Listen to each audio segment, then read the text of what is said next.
You stand at the edge of a Florentine dyer's lane in the late 15th century, and the first thing you notice is the smell. Not the perfume of a patrician courtyard, not the roasting chestnuts of a winter street, but vats that breathe out earth and brass. Bitter, mineral, faintly sour, like wet hay left in the sun. This is where cloth becomes colour, and where the bright green that tailors love is coaxed, not conjured, made through patience, timing, and a logic that is always explained twice, first as memory, then as measurement. You're told that green, the kind that keeps its cheer on a feast day and does not surrender to the wash, is never a single gesture. It is a marriage, blue first, then yellow. The dyers call it a doppia tintura, a double dye. They will point to two plants, both ordinary to the eye, woad for blue, weld for yellow. Woad grows in Europe's fields as a domestic cousin to far voyages. Indigo is rumoured from the east, but in these years woad is the backbone of blue, a stubborn workmanlike plant that stains hands and memory.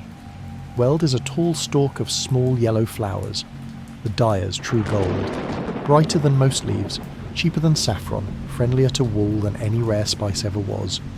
You watch the order of operations as if it were a kitchen. The cloth arrives from the fuller, clean and thirsty. It must learn blue before it can accept yellow. In a courtyard, a woad vat crouches like a low, dark well, crusted with the history of 100 dyeings. The dyer leans close and tests the flower, that thin, metallic bloom that gathers on the surface when a vat is alive. He speaks to it with a stick, breaking the skin, reading the colour underneath the way a baker reads dough. He lowers the hank of wool or the breadth of cloth slowly, turning it with a paddle until it sinks. The timer here is not a sandglass, but the body, how long arms can hold steady, how slow a wrist can stir. When he lifts the cloth, it is not blue yet. It is greenish yellow, then olive, then, once the air meets it, once the oxygen wakes the indigo tin, blue spreads outward like dusk. You breathe with the cloth as it turns from straw to sky. It will take multiple dips for firmness. One dip is a whisper, 3 dips are a sentence. You would think they could chase green in one step. Temptations exist. Berry juices, copper salts, or painterly shortcuts. But on cloth, most single bath greens lose their courage in a bucket or bleed their pride onto a neighbour's sleeve. Tailors need steadier stuff.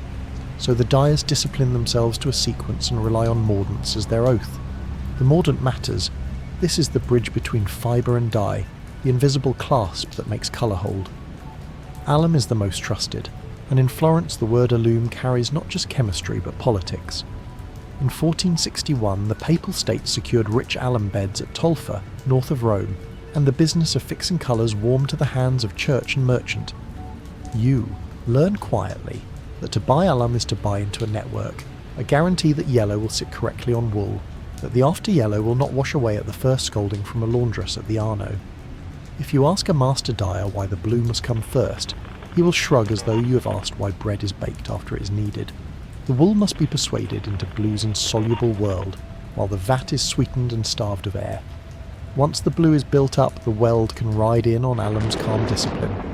Yellow first, then blue often leads to a dull green, or, worse, to a blotched surface where blue's reduction process tries to lift the yellow back out.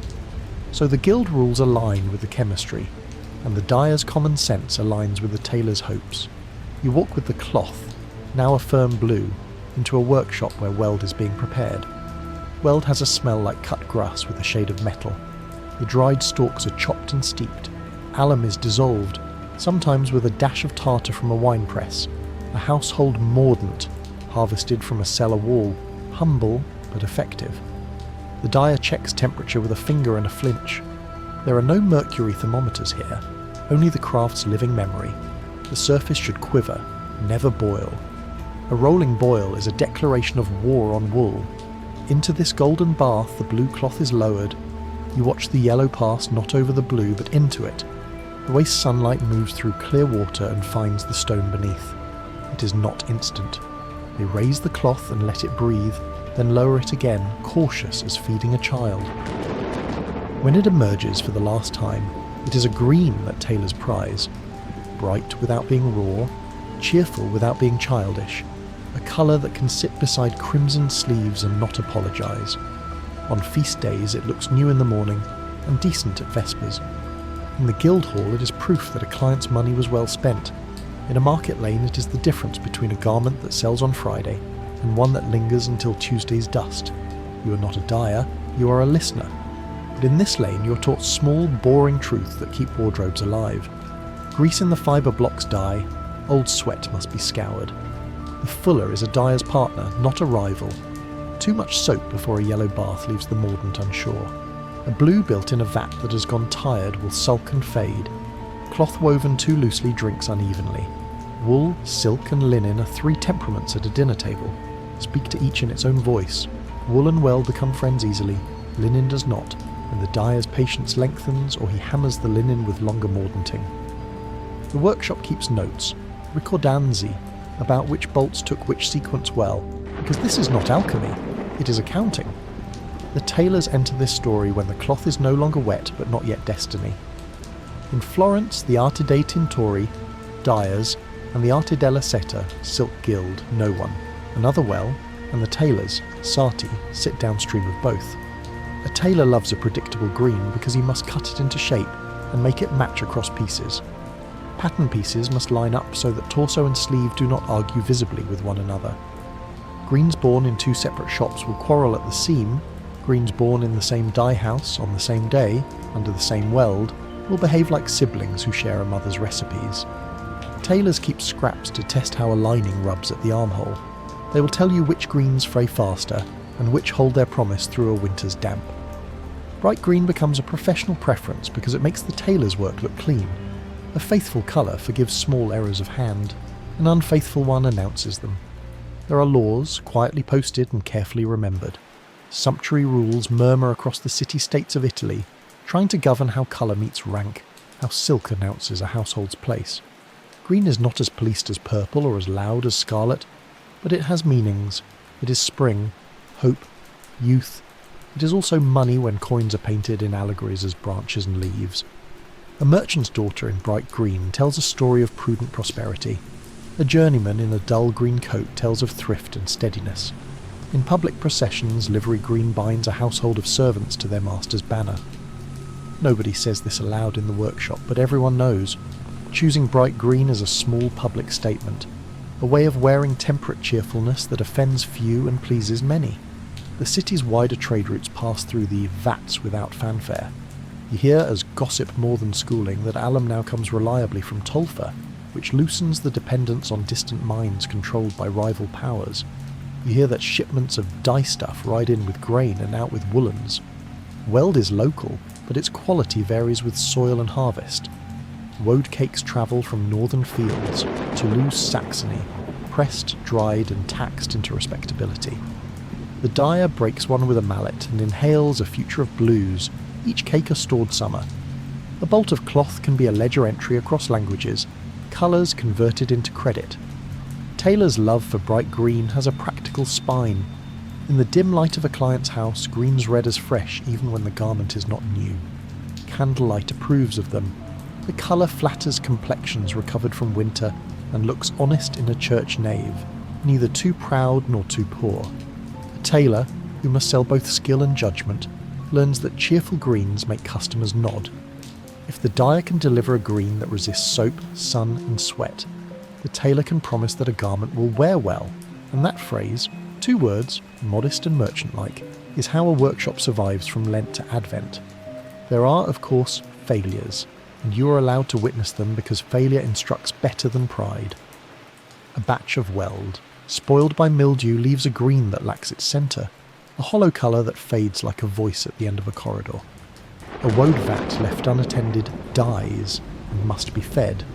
Bran, madder extract, stale urine, until it wakes. If it will not, cloth goes bluer somewhere else. A hurried apprentice raises the temperature too high and the wool felts, shrinking a future gown into a future sleeve. These are dull disasters, not the stuff of song, but they are the true governors of fashion. A tailor cannot love a colour that cannot be delivered twice. You may wonder how a city measured in frescoes and painted saints cares so much about the greens of cloth. The answer is hidden behind doors where accounts are tallied. Green is a middle colour built on 2 dye stuffs whose supply chains are steady. Scarlet asks for cochineal in later years, Or kermes before that, dear, sometimes scarce. Purple treads into the realm of laws and spectacle. Black, despite its modern elegance, is often treacherous, prone to bronze or rust, a battlefield of tannins and iron salts that can weaken fibres. Blue alone is respectable, but a certain blue marks a guild or a city office. A gentleman does not always want to advertise. Green sits between amiable, learnable, repeatable. It makes a tailor's promises easy, a dyer's week predictable, a house's garments harmonious in a chest. You touch, lightly, a bolt of finished green wool. It is cool, springy, serious without being dour. The tailor who buys it will cut it on a table dusted with chalk. Chalk leaves white freckles that brush away. If he is careful, he will orient the nap so that sleeve and body catch light the same way. He will save offcuts for facings, piece the cuffs so the grain does not buckle, line the body with unbleached linen, stitch the hem with tiny steps. He will think about the street where the garment will live, how it will look in a courtyard, how it will behave in rain, how it will please a mother or a master. All his judgments, fit, drape, propriety, are easier because the green is reliable. That is why he loves it. Not because it sings, but because it does not desert him. The workshop practices that support this green are repetitive. You stand through an afternoon of rinsing. The rinse is as important as the vat. Too little, and the leftover dye will rub. Too much, and even a faithful weld pales. The water is softened, if possible, by choosing a clean stretch of the Arno, or a cistern settled overnight. An apprentice wrings cloth by twisting opposite ends, arms trembling. He learns to stop before the twist bruises the weave. Cloth is hung on poles, shaded from direct summer glare to prevent premature fading. In winter, drying is a dialogue with damp walls. They space the poles so air can pass. You notice the notebooks. They are not grand. They record where the woad came from, which batch of alum, how long the yellow steeped, whether the weather was cold or warm. They note which customer complained of rubbing at the collar and which washerwoman praised the steadfastness after 2 market days. This paperwork, sleepy and exacting, builds the city's green more than any painter's eye. If the dyers know their own past, the tailors know their future. If you care about the deep past of this technique, you can trace it back. Medieval cloth from England, Lincoln green, was already a blue then yellow overdye, and the method travelled with merchants more surely than any tale of heroes. Italian guild statutes embedded practices that changed slowly. The human body did not grow new fibres. Sheep still offered wool that loved weld. Vats still needed waking and feeding. Alum still locked colour like a good clasp. Change, when it came, would arrive along trade routes in the form of different dye-stuffs or different blues. But in 1470 to 1520, Florence, the double-dye green is not an innovation. It is a habit perfected, a quiet consensus of hands. You leave the lane at dusk, the vats are covered, the cloth is breathing, the ledgers are closed with their twine. Tailors will come at first light, thumb the bolts, haggle, and carry away futures wrapped in brown paper. You think of how many judgments, sermons, contracts, promises will be made while someone is wearing these greens, and how none of those moments will mention the weld field, the woad cake, the papal alum, or the apprentice's careful hand at a simmering pot. The history of bright green is a history of unremarked labour, the kind that asks only to be repeated well, and you wonder, when a colour owes its life to 2 separate baths, to 2 separate plants and the long patience between them, is the real secret of its beauty, the craft you never see, the pauses, the temperatures, the rinses, that hold 2 worlds together without letting either one dominate. You return to the dyer's lane in the morning and find it more orderly than you remembered, as if the night condensed the craft into rows. The vats sit like low altars, the benches are scrubbed, bundles of weld are stacked with their cut ends aligned, the ledger is open to a fresh page, the glamour of colour is still asleep, what is awake is procedure. You're told again that the brightness tailors favour is not a secret but a sequence made dependable. The dyer begins with weights. Woad is purchased by the cake, weld by the pound, alum by the sack, but in the workshop those units dissolve into ratios. For every pound of clean, well-scoured wool, a practiced dyer learns how much weld to steep and how long to simmer before the bath sours and turns from generous to stingy. These numbers are written, but more importantly, repeated. A new hand is taught to measure by feel, only after he is measured by scale for a year. You watch an apprentice fill a pan with chopped weld, pour in water until the plant just turns shyly beneath the surface, then add alum like rain. Never a heap, always a drift. The master's hand hovers over his wrist to slow. Him, heat is applied until the dyer's forearm says enough. It is not art, it is obedience. You learn the city around this craft, how guild statutes insist that certain dye stuffs be sold through licensed brokers, how the Arte dei Tintori can fine a workshop for using false greens made with verdigris on wool, a painter's trick that pleases the eye and betrays the garment. Verdigris, copper acetate, gives a quick green but eats fibres like a quiet moth. Tailors will sometimes ask for it on silk ribbons destined for a pageant day. The dyer declines for wool meant to live through winter. The statutes are dry reading, but they stabilise an economy of colour that would otherwise wobble with each fashion. If you sit with the ledger, the city's cloth becomes arithmetic. Here is a bolt dyed thrice in woad, once in weld. Cost: cakes from Toulouse, alum from Tolfa, fuel for the simmer, wages for 2 men and 1 boy, wear on the vat, water rent for the lane's conduit, a fee to the guild and a coin to the runner who ferries cloth to the fuller for the final dressing. Profit is not in a single batch but in regularity. Nothing too bright for the price, nothing too dull for the promise. A dyer who keeps his green within a narrow band of expectation will see tailors return, and tailors who return will speak softly in a customer's hall. This shop's greens wear well. You're shown a set of tests that look like gentle torments. A narrow strip is cut from the selvage of a newly dyed cloth, and stitched to a scrap of undyed wool. The two are rubbed together under the weight of a thumb. The dyer glances at the pale fibre to see if yellow has bled. Then the strip is rinsed in a pan of water, where a sliver of lye soap dissolves. The scrap is wrung and hung to dry. If the colour holds, the batch passes. The apprentice writes a small note, buona tenuta, in the ledger. This is how a city turns taste into procedure. A colour becomes a test becomes a note becomes a reputation. Beyond Florence, you are told, the same green is pursued with local accents. In Venice, dyers leaf through handwritten books of secrets, ricettari, where recipes for green sit beside messier arts, gilding leather, scenting gloves, colouring parchment. There are entries that suggest adding buckthorn berries, Persian berries some call them, to strengthen yellow. In the German towns, weld shares work with broom or dyer's rocket. In England, the fame of Lincoln green rests on a similar double-dye habit practiced in earlier centuries. These local names are not romantic, they are shipping labels. A merchant in Pisa will sell a bolt labelled Verde di Firenze beside Verde di Venezia, and a tailor will have opinions about both. Supply flows along quiet channels. Woad arrives as dense, dark cakes, their surfaces stamped with a merchant's mark. They are heavy and dear. The dyer splits them with a mallet and stores them where damp cannot creep. Weld prefers to be kept dry and sweet. A bale that smells of mould will die as if embarrassed.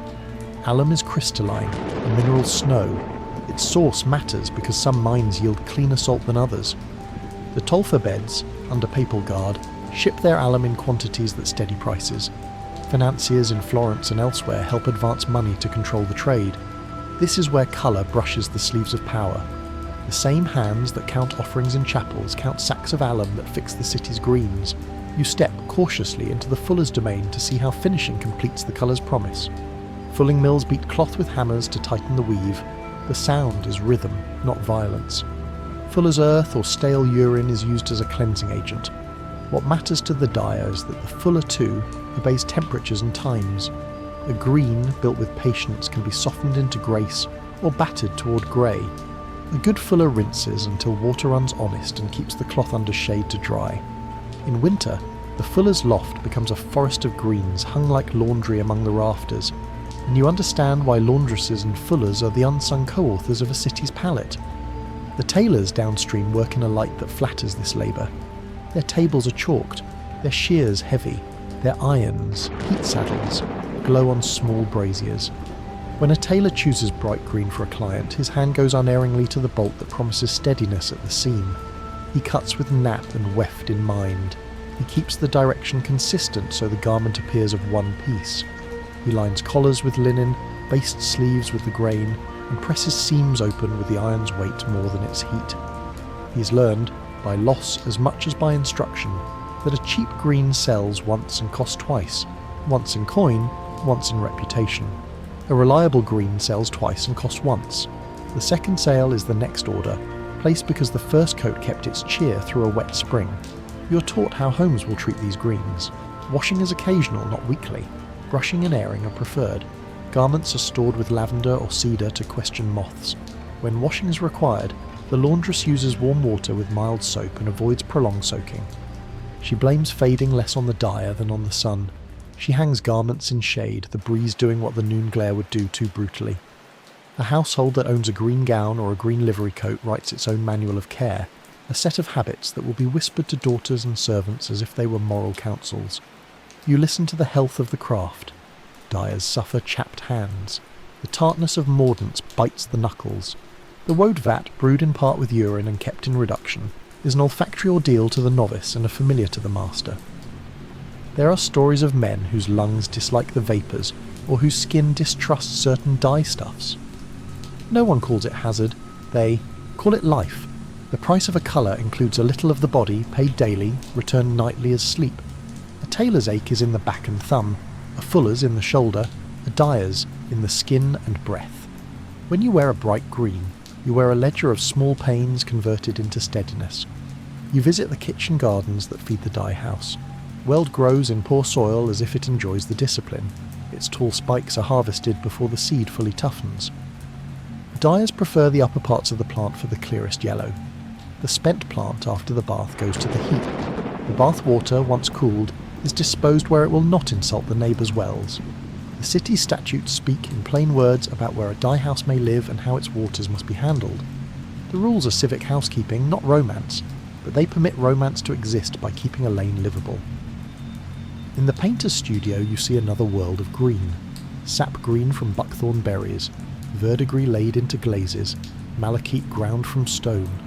Painters can lay a thin colour upon a ground and call the light through it. Cloth cannot. It needs penetration and binding. You begin to understand why the dyer distrusts shortcuts. A painter may renew a glaze. A coat must endure rubbing and rain. The two crafts discuss green across a polite fence. Painters envy cloth its softness. Dyers envy painters their liberty. Both agree that green is only rarely found ready-made in nature for their purposes. Both agree that the best greens are built, not stumbled upon. A priest will tell you, if asked, that green is the colour of ordinary time in the church's calendar, the long patient stretch between feasts when daily work ripens souls. You keep that thought beside the image of dyers stirring and tailors cutting. The harmony pleases you. In heraldry, green, vert, stands for hope, joy and loyalty and love, though heralds argue like tailors about exact meanings. In gardens and festivals, green dresses, stands and garlands benches, its symbolism is not violent, it is steadying. Perhaps that is why tailors love it. It suits a city that must work more days than it celebrates. You press farther into commerce. A merchant explains that a bolt of bright green has advantages over many other colours when shipped. It shows soil less than pale cloth and sunwear less than black, whose surface bruises toward brown. It sells in more markets, not as a luxury curiosity like a peacock scarlet, but as a respectable choice for households across the social middle. If you stock 2 crates in Lucca bound for a fair, one of mixed reds, one of greens, the green crate empties more evenly. That evenness is a form of safety, and safety is a form of profit that does not shout. Disputes arise. A tailor returns with a coat whose underarm has rubbed yellow onto a linen shirt. The dyer receives it without anger, examines the seam, and asks how the garment was pressed. He suspects heat without moisture. He suspects a soap heavy in lye. He offers to re-enter the garment in a light weld bath after a fresh alum dressing. The tailor accepts. 2 weeks later, the client's steward sends word that the coat has behaved since. The ledger records a credit and a note on the lie. This is how a city learns, by small embarrassments corrected in good faith. You hear whispers of change. Indigo from farther seas has started to appear more frequently, especially by the 16th century. Its blue is deep and powerful, its vats temperamental in different ways. For now, Woad is the trusted elder, indigo the promising cousin. Some workshops experiment quietly. They discover that an indigo blue under weld gives a green of different brilliance. But markets punish novelty when it fails, and guilds prize continuity. The bright green loved by tailors lives on Woad and weld in these decades because the supply is steady and the results are known. You file the name indigo in the drawer of later and return to the present sequence. You ask why some greens appear dull on linen and lively on wool. The answer is in the fibre. Wool's scales an appetite for mordants, linen's smoothness and reluctance. A dyer can persuade linen, but he must raise his voice in the mordanting. Longer soaks in alum, sometimes tannin pre-treatments from galls, meticulous rinses. Even then the green will be calmer. Tailors know this and assign greens differently. Wool gowns for livelier shades, linen linings for endurance and hygiene. On silk, yellow sings, blue resonates. Green can be vivid in a way that seems almost presumptuous in a woolen world. But silk is governed by other guilds and other budgets. The bright green that populates the streets is more often wool. You're shown a tailor's bill. It itemises not only cloth and labour, but trimmings, guardings, buttons, linings, thread. Bright green brings decisions. Should the button be pewter, brass, or cloth-covered?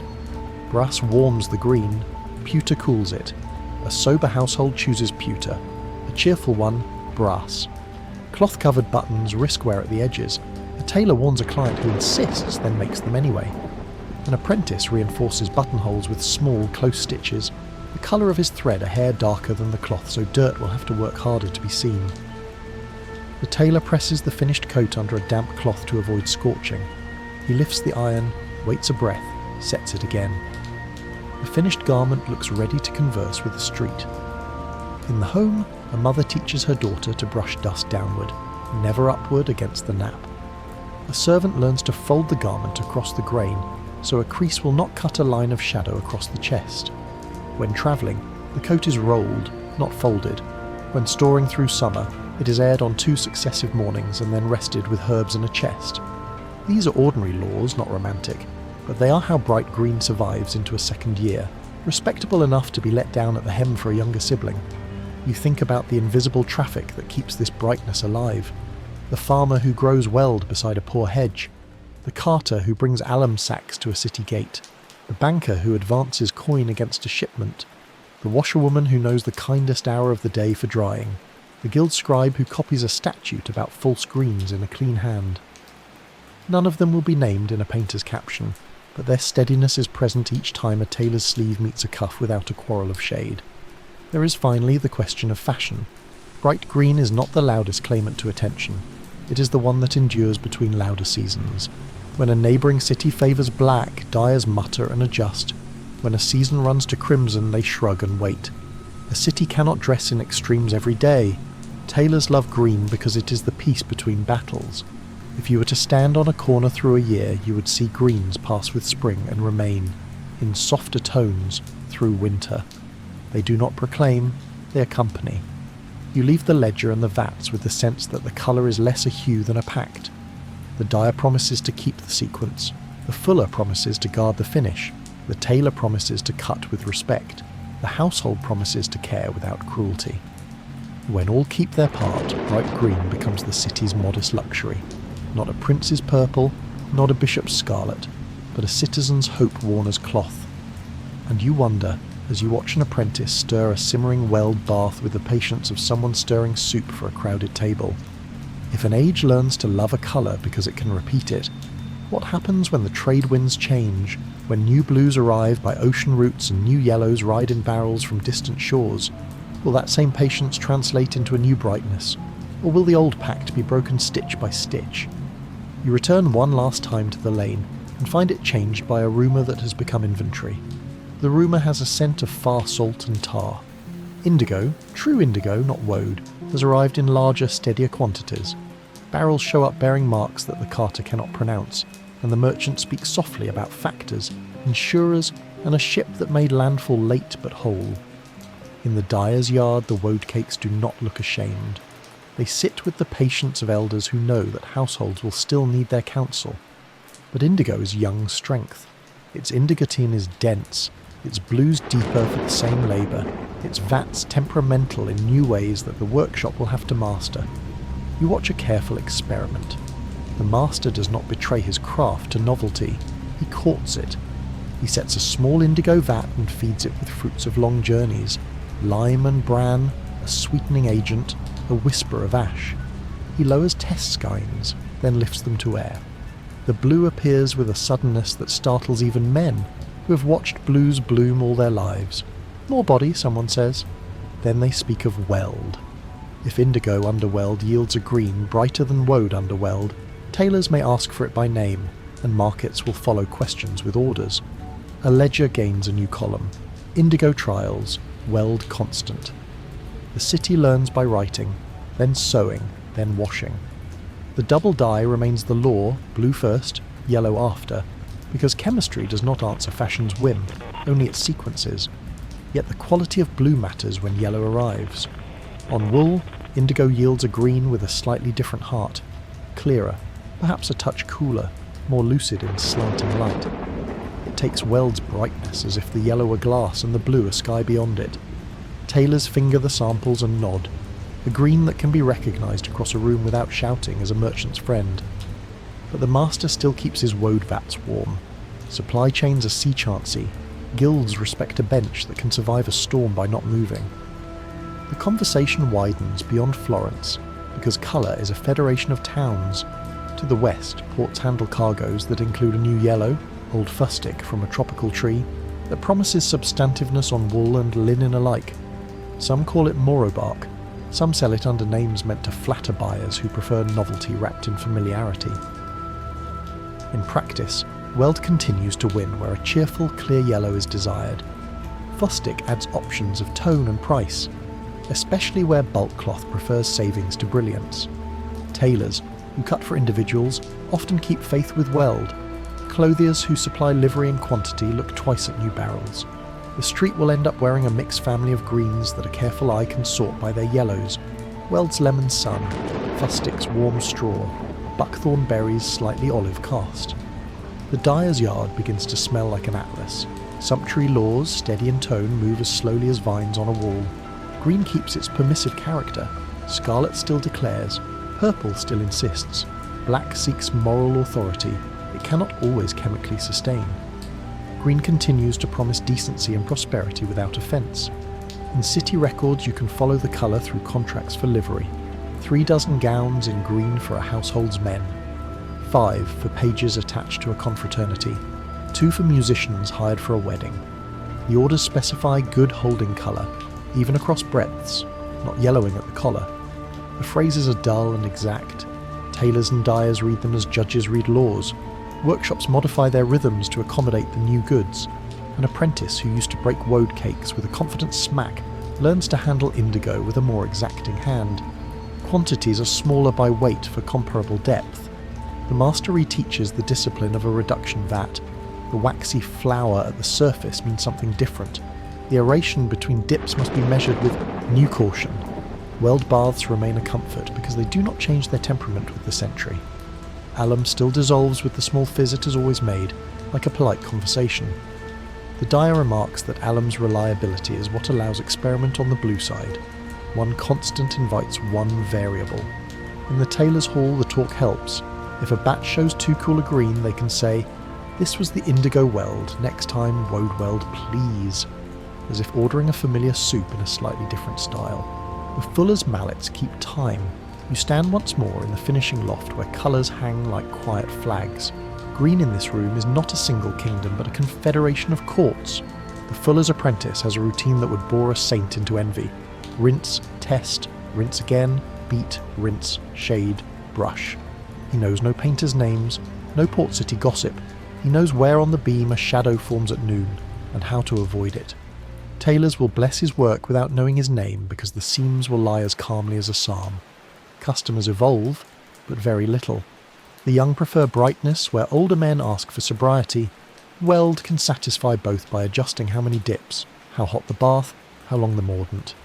Housewives who keep accounts learn, from a sister or a neighbour, the washing cautions that spare their greens from scalding, lukewarm, not hot, shade, not noon, brush, not scrub.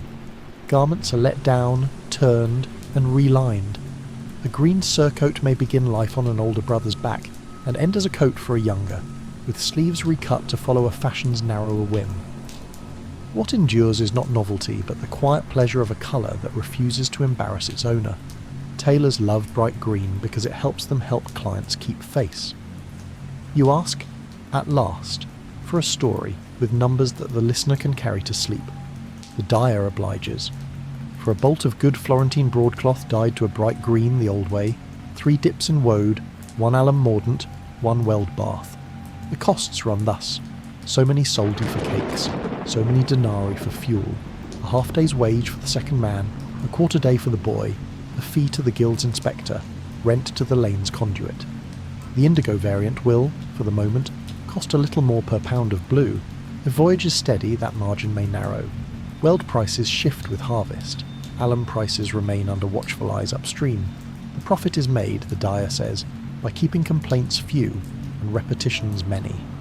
Tailors help by ordering in predictable series for households whose wardrobes must look as if they were thought all at once.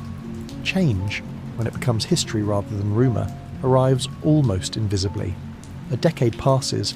A traveller looking backward will say, "Indigo's common now."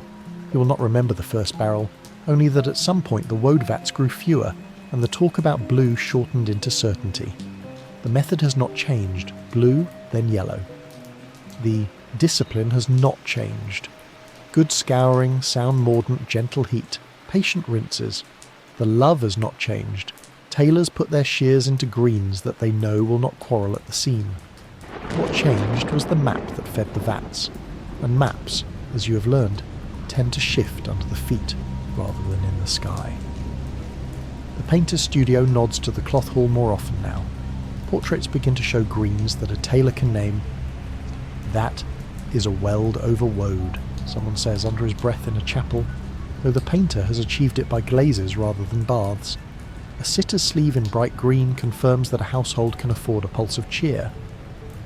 The same colour, in a lesser fabric, appears on a servant at the edge of the canvas, compressing social distance while carefully preserving it. Green, being mild in symbol, allows painters to soften scenes without moral confusion. It reassures while it decorates. There are places where green loses a small battle. Black will in some cities find better methods. Iron salts coaxed into discipline by tannins and more reliable rinsing, and fashion will flirt with deep shadow. Scarlet, newly fed by cochineal once the New World trade finds its own muscle, will win the attention of courts. But green never retreats far. It simply stands where middle life stands, in the daily markets and on feast afternoons, and waits for noise to tire itself. Tailors keep green on the bench because a workshop needs a friend that can be counted on when a customer says, "Something fresh, but not loud." You listen to a tailor teach his apprentice one last set of tricks that are really courtesies. When piecing a green garment from 2 widths of cloth, always test both under the same light. A morning shade that matches may argue at vesper. When pressing, use a dampened cloth between iron and wool. Direct heat bruises colour. When stitching a hem in bright green, choose thread a hair cooler so grime cannot find the line.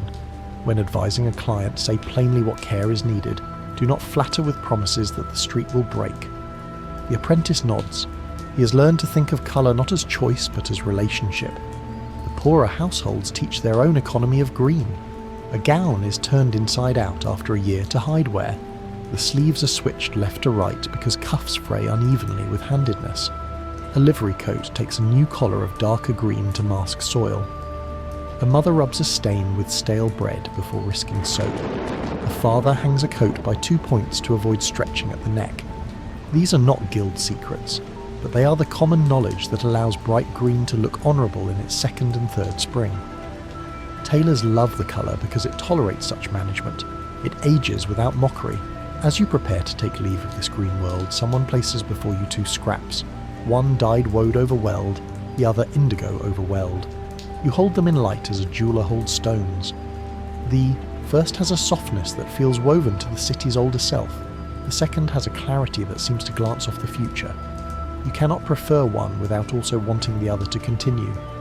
The dyer shrugs gently. We will keep both as long as we can. The tailors will tell us which to make more of. In that sentence lies the balance of an economy of hands. Invention guided by habit, habit corrected by experience, experience recorded by ledgers, ledgers enforced by need. You take a last walk down the lane, learning to name things you will never own. The vats have skins, the walls have damp poetry, the air has a taste like a vocabulary lesson. A boy has stained fingers and an easy step. A man has a careful eye and slow breath. Woad leans in bundles as if listening for news. Indigo sleeps in a barrel under damp cloth. Alum sits crystalline in a sack that looks like a winter field. Tailors across the square laugh when a joke is made about shears that bite. A fuller sings to his hammers without knowing he has made a habit of the tune. Nothing is extraordinary. Everything is exact. What then was bright green to a Renaissance tailor? Not a fashion, though fashion borrowed it. Not a symbol, though symbols hung on it. Not a miracle, though it could look like one in a poor winter. It was a solvable problem repeated until it became a virtue. It was a colour that applauded skill without stealing attention from form. It was the proof that the city's agreements, between farmer and dyer, between guild and statute, between workshop and household, were in working order. A tailor loved it because it made his work look as steady as his handshake. You consider finally the unromantic engine behind the loveliness, a chain of trust. The dyer trusts the miner not to adulterate a loom. The merchant trusts the sea more than he should, and the insurer enough to try again. The fuller trusts the dyer not to leave unbound colour that would shame the loft with drips. The tailor trusts both not to make him a liar in a client's hall. The household trusts the tailor not to send home a brightness that will disgrace a festival. Every trust is quiet, and every quiet is a colour. Bright green is what all those silences look like when they keep their word. You leave with a question that will follow you into other stories. If a city's most loved everyday colour is the one it can reproduce with patience, honesty and care, what does your own time choose to reproduce so faithfully that it becomes a virtue rather than a novelty? And what would happen if, stitch by stitch, that pact of repetition were forgotten? Gilt benches, sealed notebooks, verdigris stirred, buckthorn tested, silk takes green in layers, yellow over blue, while ledgers mark ounces, minutes. Venice keeps brightness by habit. You begin not in a steamy dye yard, but under the arcades by the Rialto, where small printers set out stitched booklets on their tables like loaves. Venice, in the 16th century, sells words as deftly as it sells pepper. Titles wink at you in a mixed chorus of Latin and plain Italian, secreti, recet, plicto. A bookseller pats one slim volume and tells you, with a shopkeeper's smile, that this is a book of secrets, a little household treasury to make colours, perfumes, inks and medicines, all conveniently priced. He says there are recipes for dyeing greens that tailors will praise, and he says this as if the city's cloth could be decanted from a page. You take the booklet, cheap paper, hurried type, many hands' knowledge remade into a merchantable thing, and step to the canal's light. Venice is a good place to imagine that recipes rule the world. Water is everywhere, which means rinsing is near at hand, and the city's trade routes assemble dye stuffs, the way a cook's market assembles herbs. Indigo arrives by way of the Levant and farther oceans. Woad from northern fields rides downriver. Weld is grown within reach. Alum comes in sacks that have already passed through church hands and bankers' ledgers. Buckthorn berries, sold as Persian berries, appear in baskets when certain ships are in.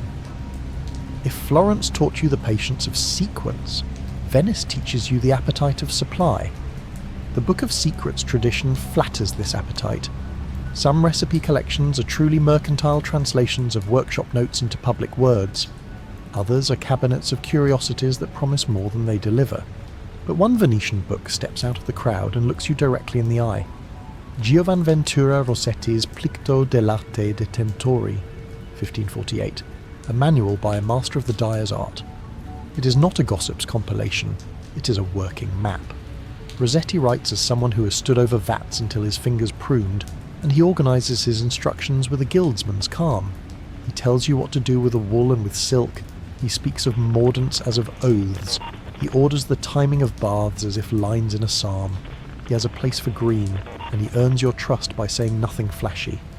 You open that world in your mind and imagine a Venetian dye house near a side canal. No grand facade, only doors wide enough to admit a cart and windows that can be shuttered against wind and salt. The floor is worn brick. The smell is sour sweet with mordants. The sound is water negotiating with wood. Here, green is not one page in a booklet. It is a relationship between blue and yellow negotiated repeatedly. The working sequence is recognisable. Blue first, then yellow. Even in Venice, the bright stable green that tailors love grows most reliably from that marriage. The blue can be woad or indigo. The yellow weld above all, or sometimes Persian berries or old fustic when merchants press their bargains. The mordant is a loom for wool, sometimes aided by tartar from wine casks. On silk, other fixatives and soft hands matter. What the Venetian reset add is the granular pragmatism of a port. Substitute. When a cargo is delayed, watch your water. Write down what you altered. Water is Venice's domineering element and also its variable. Lagoon water shifts with tide and brine. Rainwater is soft and kind. Well water can differ canal by canal. A dyer who reads only a recipe and ignores his water will make two different greens from the same procedure. So Venetian manuals and living masters teach a small doctrine of liquids. Collect rainwater when you can. When forced to use well water, know its temperament. When rinsing in the canal, choose the hour when tide is slack and brine is less forward. In a city of boats, even colour keeps a tide table. Supply makes the rest possible. Indigo that has travelled in barrels across seas has a different mood than woad cake from inland. Indigo's indigotin is concentrated. Its reduction vats have their own rituals.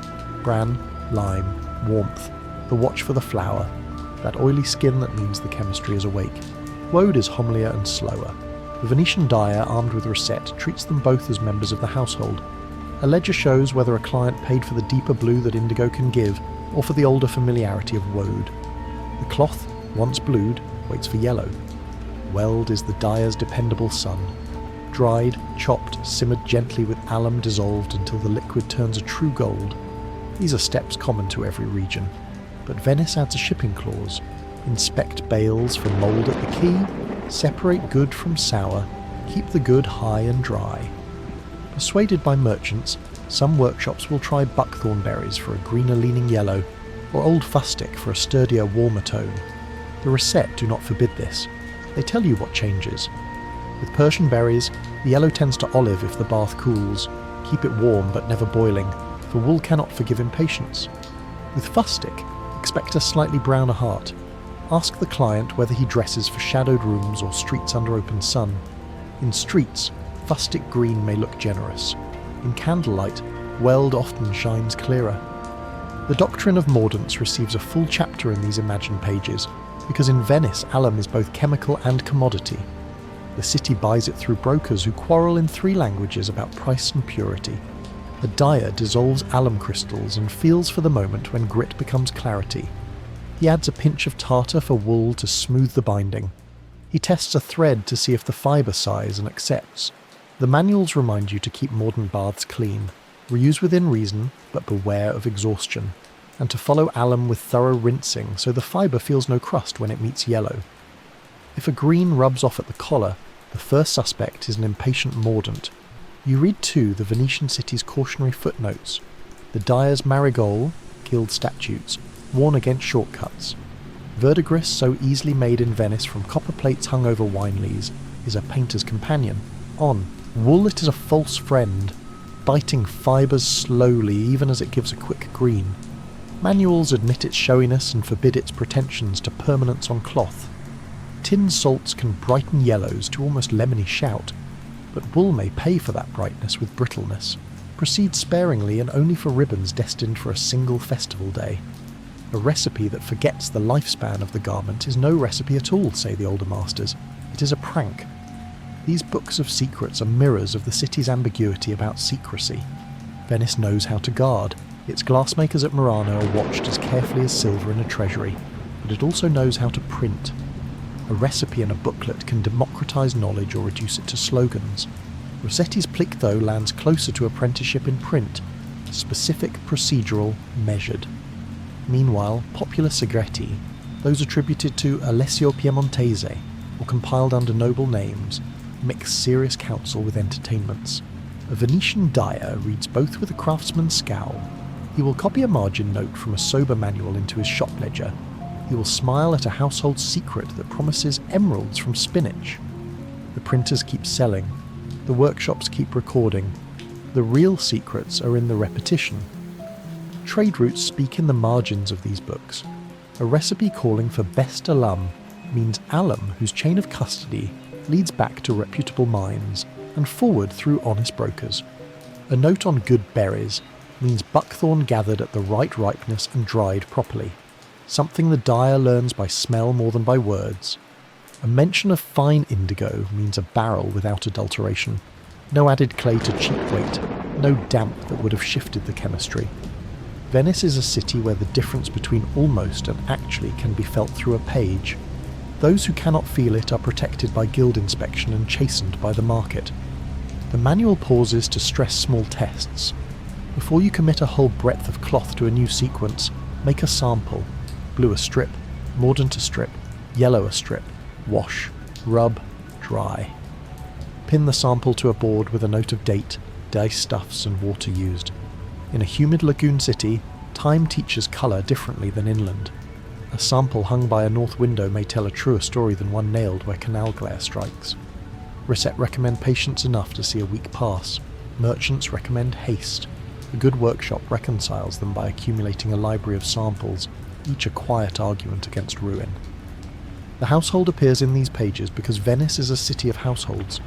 Instructions for care read like catechisms. Brush, not scrub. Shade, not noon. Lukewarm, not hot. Rainwater if possible, not brackish canal. Soap in slivers, not by the fist. Laundresses who work between poles over green water learn the same rules and teach them to apprentices in a language of gestures. Tailors echo the counsel when they deliver a finished garment. This green will keep its manners if you keep yours. Tailors in Venice, as elsewhere, love greens that behave across seams. They meet dyers not as supplicants but as partners. A tailor's shop near the mercery orders cloth from multiple dye houses. He must match sleeves from one bolt to a body from another without discord. He values Venetian manuals that standardise terms, what counts as bright, what counts as strong, what a double blue means in ounces, not only in pride. The Book of Secrets here is not a magician's hat. It is a glossary that allows one workshop to understand the promises of another. Because Venice is also a city of painters, the conversation across crafts is closer. Painters' greens, verdigris, malachite, sap green from buckthorn, are not recipes for cloth, but the habits of looking pass between studio and vat. Painters watch how a green reads under certain skies. Dyers watch how a green reads under certain waters. A painter's apprentice sees a livery coat on the reaver and goes back to mix a glaze that captures its calm. A dyer's apprentice visits a sacristy and notices that the Virgin's mantle, in one school's hand, leans toward a blue-green that clients have begun to admire. The Book of Secrets is the street itself, annotated. The manuals also address silk, which in Venice is its own republic within the city. Silk's smooth filament drinks colour differently than wool's scaly fibre. Greens on silk can be shockingly lucid. They can also be treacherous if mordants are mishandled. Venetian Reset speak softly about heat and insist on clarity in alum solutions. They caution that silk forgives neither hurry nor dirt. A green silk ribbon, intended for a civic procession, may be finished in a day. A green silk gown, intended to be worn for years, demands a week of gentle work and exact rinses. Tailors know which clients can afford silk and which must not be allowed to flirt with it. Sumptuary laws drift through the chapter like a steady current. Venice, like other cities, occasionally legislates colours, fabrics, and trimmings to discipline display. Greens are not the law's favourite battlefield. That honour belongs to gold brocades and deep crimson silks. But the manuals nod toward compliance. A certain shade on wool is safe for a merchant's wife. A certain shine on silk might draw a magistrate's eye. Recipe books in Venice are practical. They include social chemistry with the chemical. Then there is the question of substitution, in a city that cannot bear to wait. What if weld is dear? A recipe suggests Persian berries plus a pinch of alum with tartar, keeping the bath sweet and shy of boil, testing often for a yellow that will not drift into olive once dried. What if the indigo barrel is late?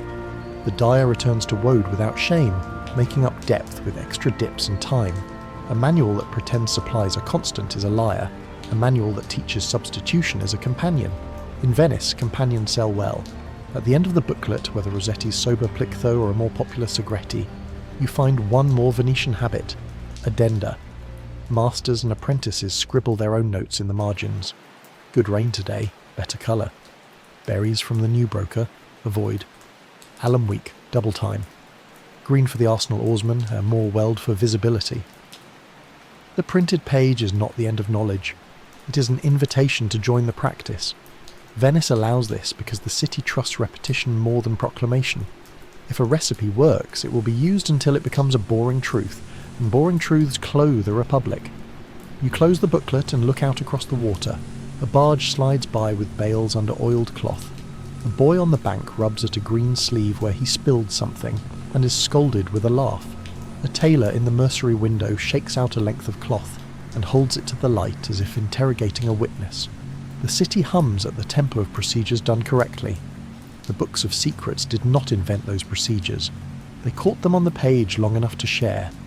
And you wonder, with the little volume still warm in your hand, when a craft writes itself down in a city of printers and merchants, does it protect the quality that tailors rely on, or does it loosen the grip of memory so much that only the printed words remain, leaving the feel of the vat, the smell of the bath, and the sense of the water to fade like ink in the sun?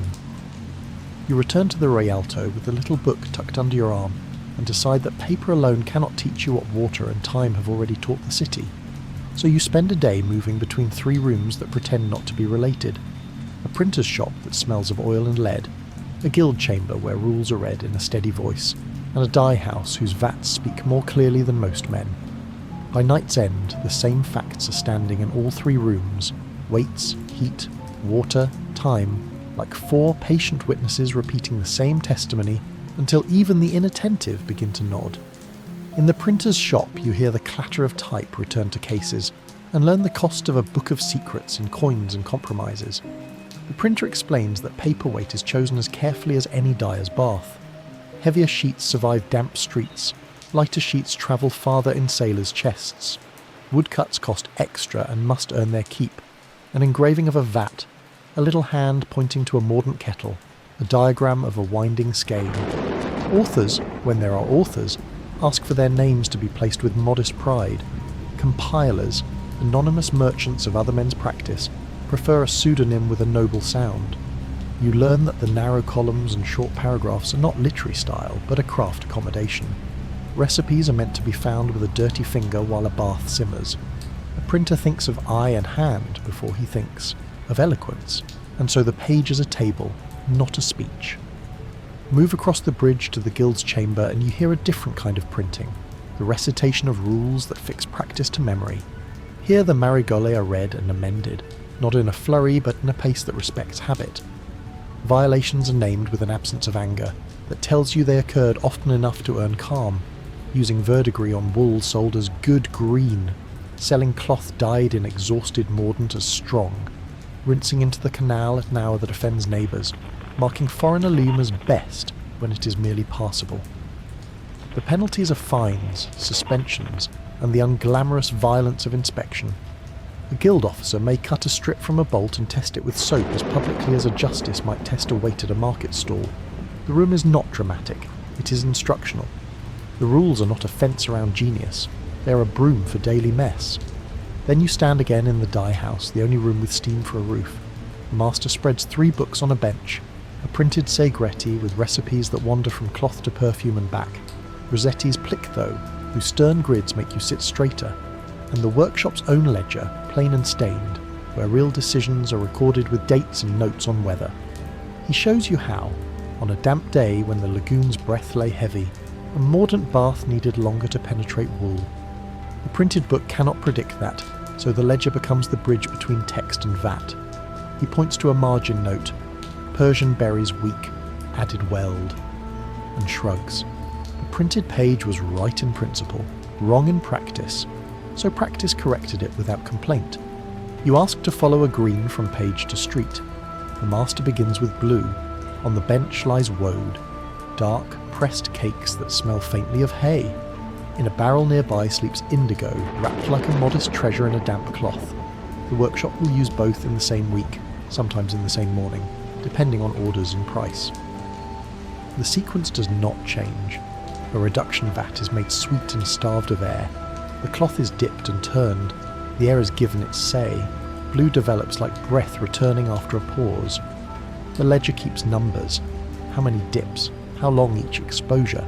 Because when a tailor returns in 6 months asking for the green from Signor So-and-so's doublet, the only honest way to oblige is to repeat the arithmetic that made it. Yellow is chosen next with a bookkeeper's eye. Weld if clarity matters. Persian berries if an olive cast is wanted or a price must be met. Old fustic if sturdiness is prized over sparkle. A pot is filled, never crowded. Chopped plant is wetted until it just sinks. Alum is dissolved with patience. A bit of tartar is added like counsel from an elder. The master tests heat with the inside of his wrist, the human instrument you cannot buy, then lowers a test skein and reads the liquid as a baker reads batter. He says little, he stops often. If you ask why he halts with the ladle midair, he answers as if telling you where to stand in church, to let the wall say yes. You begin to see why books help and why they cannot rule. The dyer's doctrine of water becomes a catechism you can recite. Rainwater is best, well water must be known. Canal water must be approached when tides are kind. The workshop keeps a barrel to catch rain, lid tight, moss brushed from the rim, a stone on top to shame rats. When the sky refuses generosity, they draw from a friendly well and alter their expectations. Alum dissolves with slightly more reluctance. Soap lathers differently at rinse. The green that was cheerful under rainwater may tilt toward olive under well water, unless the dyer adjusts. None of this is romantic, and all of it is decisive. If you were given only one rule to carry home, it would be know your water. Tailors visit mid-morning bringing their own arithmetic. A man in the mercery wants 3 doublets in a green that reads the same in early light and at candle. Another man wants sleeves cut from one bolt and bodies from another without visible quarrel at the seam. The dyer answers as a physician might. Green made with weld over indigo reads cooler and clearer by candle than weld over woad. If you must cut from 2 bolts, take both from the same day's weld bath and the same alum sack. He's not being poetic. He's minimising variables. The tailor listens, nods, and chooses. When he returns with money, he speaks the same language back. That green wore well. You ask the printer to explain why some recipes are printed and others remain gossip. He grins and says that recipes which save fuel, time, and embarrassment migrate into type because they return their cost. Tricks that work only once stay private because no one wants to pay to be contradicted. He tells you of a pamphlet that promised brilliant greens from spinach and wine. It sold for a week to the hopeful, and then served to wrap eels. Rossetti, by contrast, continues to sell because workshops already practicing what he prints buy his book to teach apprentices what they would have to teach anyway, with fewer mistakes. Printing, in this city, is a river that carries practice downstream faster. It does not invent a spring. In the guild chamber, the grey-haired inspector shows you tools of a mild inquisition. A small brass pan, soap in curls, a strip cutter, a magnifying lens to judge fibre damage. He washes, rubs, dries, scratches. He can tell a green that has been hurried in mordant by the way yellow leans toward the exit at friction points. He can tell verdigris by a green too good to be true on the first day and too tired on the 10th. He is not feared. He is respected the way a clock is respected, because he keeps time honestly whether or not you attend to him. His presence makes the printed rule a living custom.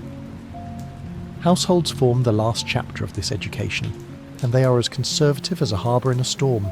A steward buys a bolt of green wool for livery and writes in his own little book, rinse rarely, brush often, shade always. A mother tells her daughter to air a gown over 2 chairs so the shoulders will not stretch. A father forbids hanging a coat by a single loop on a nail, which cuts at the collar like a chisel.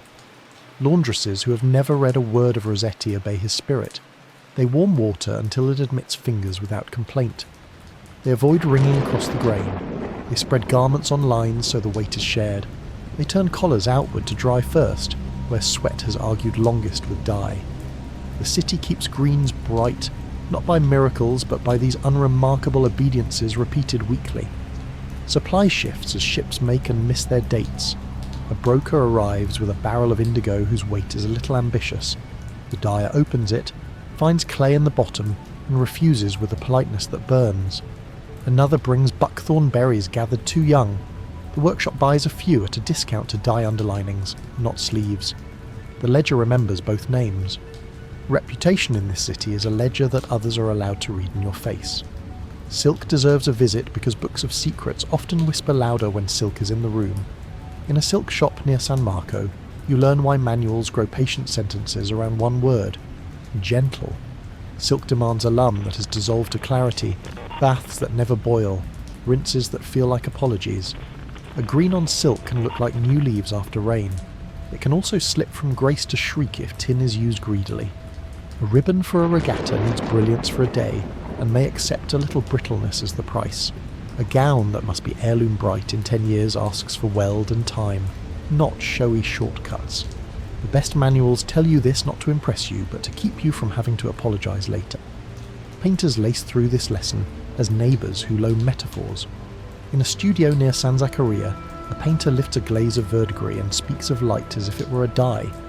He knows what dyers know in a different grammar, that green is often best when made from two colours, put into a polite conversation, rather than from one colour shouting. He also knows what dyers distrust, that verdigris on canvas can be renewed with a brush, while verdigris on a sleeve begins to nibble the fibre with a copper mouth.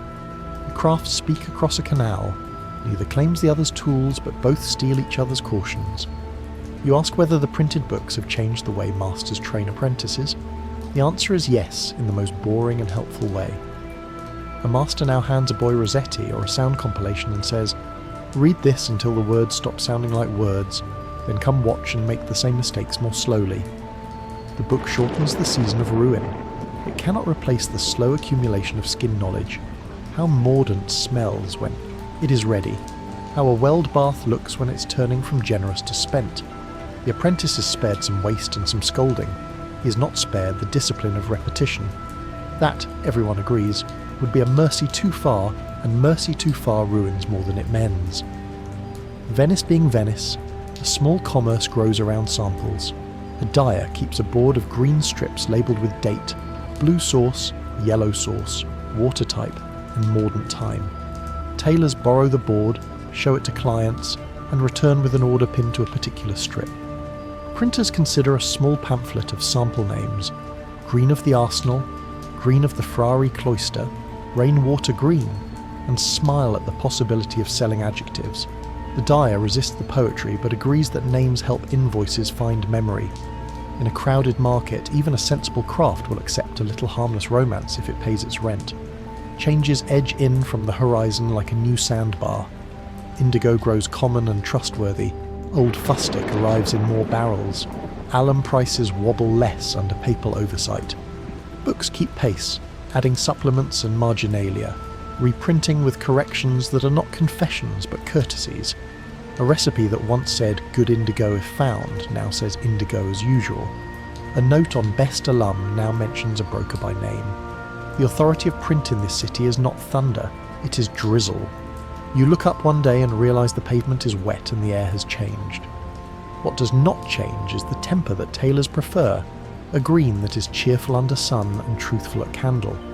The dyer continues to aim his procedures at that social fact. Homes continue to launder under shade and suspicion. The guild continues to turn outrage into paragraphs and penalties. Printers continue to pull sheets whose usefulness is measured by the number of greasy thumbprints they collect. If you were to condense all this into one line, it would be that Venetian books of secrets have not made green brighter. They have made brightness repeatable in more hands. You leave the dye house as evening leans blue across the canal and carry your 3 books, the printed secret, the master's manual, and the ledger of practice, in your head as if they were the same book written in 3 alphabets. You begin to understand why tailors, who live downstream of everyone, bless the genre even when they laugh at its title. A booklet that makes one more apprentice competent saves a seam from discord. A manual that steadies a mordant bath saves a collar from shame. A ledger that remembers weather saves a household from arguing with the sun.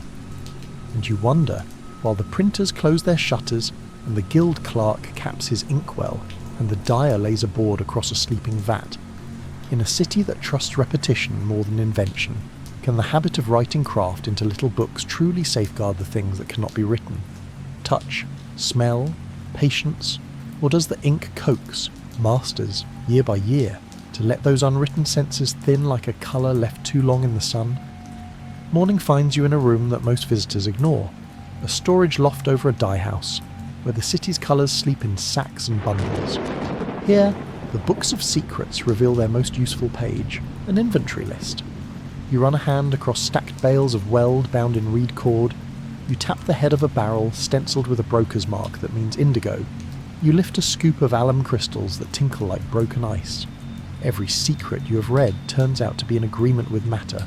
If the bale is dry, the barrel honest, and the crystals clean, then the recipe is not a promise but a plan. The master climbs the stair behind you with the slow tread of someone who has measured his days in sacks. He's ready to finish your education with the dullest truths, the only kind that last. He begins with labels. Write the source, he says, even when you think you will remember. He ties a slate to each stack. Weld, Torcello beds, gathered early, bright, berries, broker L, check olive cast, alum, tolfa, good, dissolves clean. You think of printers who fix words in type and guilds that fix practice in rule. Now you see how workshops fix memory to things. A sack with a name will be answered for. A sack without a name will answer to chance.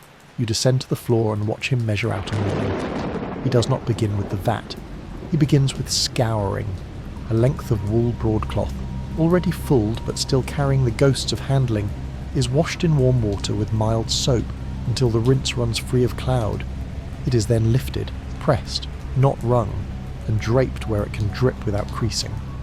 Scour poorly, he says, and the best recipe will write itself on dirt.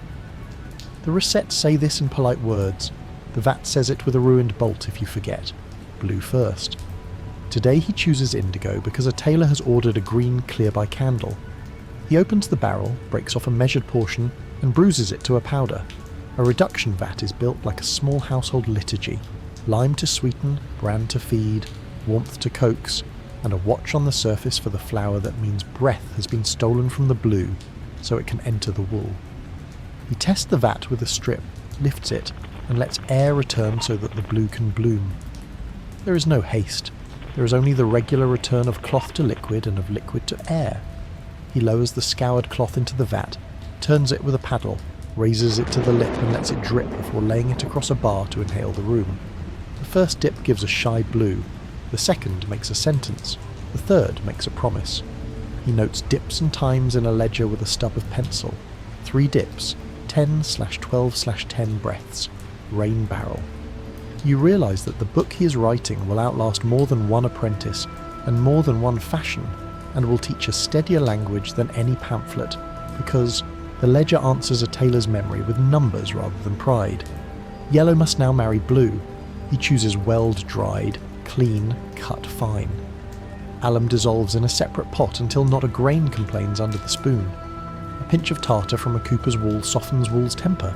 The bath warms to a tremble, never a boil, and you are told, again, to keep a hand in the grammar of heat. A bath that talks too loud is a bath the wool will refuse. He lowers a test skein, waits, lifts, presses it against a white tile. The yellow is bright without bitterness. It will do. The blue cloth meets yellow. The movement is slow and unshowy. Down, stir, rest, up, air, back again. With each raising, the green grows from thought to speech. When he's content, he carries the cloth to a rinse. The rinse is the test that the books insist on and many households neglect. The master keeps the water modestly warm and turns the cloth until the bath stops colouring the world. He squeezes, never twists. He lays the cloth where a draught can pass. Soap is a negotiator, he says, and water a judge. If the green behaves with both, we have told the truth. You spend the afternoon in practical addenda, the parts of a book that are never printed because they need a room to be believed. The first addendum is light. He takes 2 small samples, Woad over weld and indigo over weld, and pins them near the doorway where Candlelight moves like a clock. At noon, when the glare is fierce, he looks and nods. One reads a little softer, the other a little cooler. Toward evening, the difference sharpens. This is why a tailor asks for the green that reads honest at vespers, he says. A page can advise, a doorway can persuade. The second addendum is friction. He rubs a green strip against undyed wool until both complain. He looks at the pale wool, it remains pale. He looks at the green, it remains green. He smiles without triumph. Alum told the truth today. The Marigole make this a rule. The inspector makes it a civic courtesy. The workshop makes it a habit. The household receives it as a useful indifference. No colour on a collar that never chose to be green. The third addendum is weather. A squall has wandered in from the basin. The air thickens, the floor shines. He covers the welled bath, banks the vat, and waits. Lagoon air is a fifth ingredient, he says. Books forget wind. He sits and trims his quill. An apprentice sweeps. A customer arriving damp laughs and postpones a demand. The city rolls its shoulders, and for a moment you see how craft survives not by speed but by refusal to quarrel with time. Now you return to the printed secrets for their last service. They give names to repeated procedures so that talk can be accurate. Tailors no longer ask for a gay green but for welled over indigo, firm mordant. Dyers ask brokers not for good berries but for ripe buckthorn, well dried, no mildew. Laundresses speak of rainwater wash as a category, not a whim. Printers, who live on the precision of words, have pulled a craft's vagueness into sentences that a shop can carry to market. The romance of secrets has faded into the usefulness of terms. It is time to visit the edges of the craft, places where error teaches more than success. You watch a journeyman attempt to hurry. He raises the welled bath to a rolling boil to save an hour. The master's eyebrow lifts. The cloth, when it meets the too hot yellow, tightens, felts at the surface. The green takes, but the hand has hardened. He lets the journeyman finish, then sets the bolt aside for livery facings, not gowns. Punishment enough is the cloth, he says, and writes a note in the ledger. Boiled yellow, felt touch, reserved for guards. A pamphlet might scold. The ledger reforms. Another error arrives in a barrel. Buckthorn berries gathered under ripe, their colour sulking toward olive unless flattered with heat that wool cannot bear. The broker swears, the master tests, the verdict is compromise. Underlinings, he says again. He writes another note, then adds a line that is not about colour at all. Broker's word elastic. Pay only after test. You realise that the most important pages in any book of secrets are the pages about character, of materials, of men, of weather. Venice prints chemistry, experience writes ethics. The guild's inspector stops by as the rain passes. He does not arrive with ceremony. He pulls a strip, heats a pan, curls soap into it, and rubs. He asks polite questions that are really civic prayers. Who supplied your alum? How often did you turn the mordant? What water did you use to rinse? He notes the answers in a hand that could balance a ledger. He does not threaten. He certifies. This is the quiet work of a republic that wants its citizens dressed in trust. A green that keeps its promise makes contracts quieter, weddings more serene, funerals less shabby. You think it's sentimental, until you watch an apprentice stand a little taller after the inspector nods. You return once more to the printers because you want to know how a city that can guard the secrets of glass permits the printing of dyers' practice. The printer shrugs. Glass demands monopoly, he says. Cloth demands repeatability. If every workshop must reinvent the same bath, the city pays twice, once in wasted wares, once in public patience. He points to a stack of small volumes with dog-eared corners and grease shadows. A good secret is not a surprise, he says. It is a reassurance. You carry that word back to the dye house and see it everywhere, in weights, in heat, in water, in time. Tailors give you the last lesson because they translate all the craft's care into something a household can see. A tailor lays 2 greens on his table and teaches an apprentice to look with more than delight. See the seam, he says. If the cloth on either side begs to be brothers, we keep it. If they argue like cousins, we return one bolt. He lifts an iron with a damp cloth under it and presses a hem with patience, not force. Heat is a servant, he says. If it starts commanding, turn it out. He shows how a collar is lined so that sweat meets linen before it meets wool. He demonstrates how to place buttons so strain does not chew at a good edge. A reliable green forgives your small mistakes, he says. An unreliable green tells on you. Homes finally accept the craft and make it domestic. A steward writes a winter routine, brush coats on Saturday, air them Sunday afternoon, fold them along the same lines each week, mend at the first fray, not the 5th. A mother instructs a daughter to hang a gown overnight before a feast so creases fall by their own weight, to avoid a nail that will bruise a shoulder, to dry under eaves when rain threatens rather than dare the hearth's smoke. None of this requires a book, all of it agrees with one. The city's green remains cheerful through wet seasons, because this plain discipline outnumbers error. Before you leave Venice, the master lets you read the last pages of his ledger, the part where craft meets decades. You find that almost nothing dramatic has happened. Indigo grew common, buckthorn rose and then steadied, old fustic found its use, alum suppliers changed hands while the salt remained the same, printers reissued a manual with a few lines clarified, guild rules gained a paragraph about rinsing hours that offended no one and pleased neighbours. What deepened was trust. Tailors asked with fewer adjectives, dyers answered with fewer speeches, households complained less often and praised more specifically. The city, which has learned to distrust miracles, became more attached to procedures. You think back to the question that opened this story. Do books protect the quality tailors rely on, or do they thin the unwritten senses? You have your answer now, and it is unromantic. Books secure the floor, hands raise the ceiling, a printed recipe keeps a novice from falling through ignorance. It does not teach the heat that a wrist can read, the wind that a nose can smell, or the patience that a shoulder acquires sweeping floors while a bath waits. Venice, cleverer than its reputation, seems to understand this. It prints enough to make repetition safe and leaves enough unwritten to keep mastery necessary. The master accompanies you to the door at dusk. The canal has that glassy calm which makes the city look like it is holding its breath.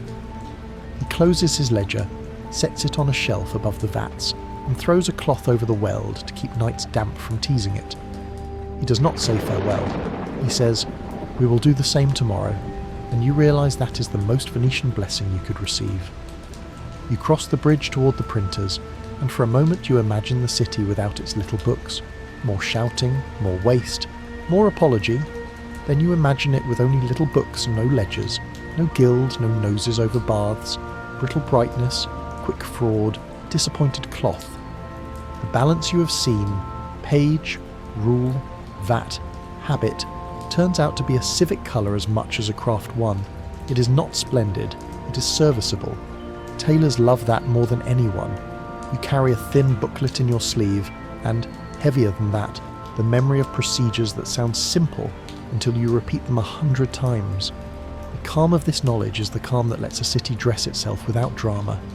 Greens walk out into lanes and across squares and into chapels and onto boats. They fade with dignity. They mend without mockery. They sit at table with brass buttons and pewter buttons and look equally at ease. If you are tempted to call this boring, you remember that the point was to make sleep possible, to let the listener's mind rest on accurate, quiet things done well. And you wonder, as you leave the city of printed secrets behind, whether our age writes enough of its procedures down to keep its colours honest, or whether we trust novelty so much that we forget to name the water, mark the sack and note the weather, and then wake baffled when the cloth refuses to keep its promise.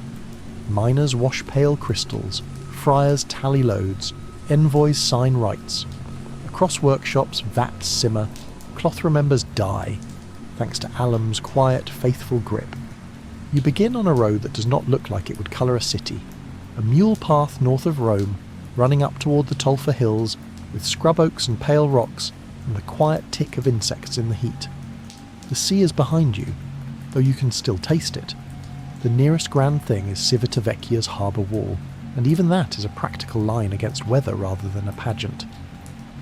The smell that rules this road is not perfume, it is mineral and sour sweet, a hint of vinegar and earth. You are walking toward a loom. A loom, the dyers tell you, is not a colour, but the reason colour keeps its word.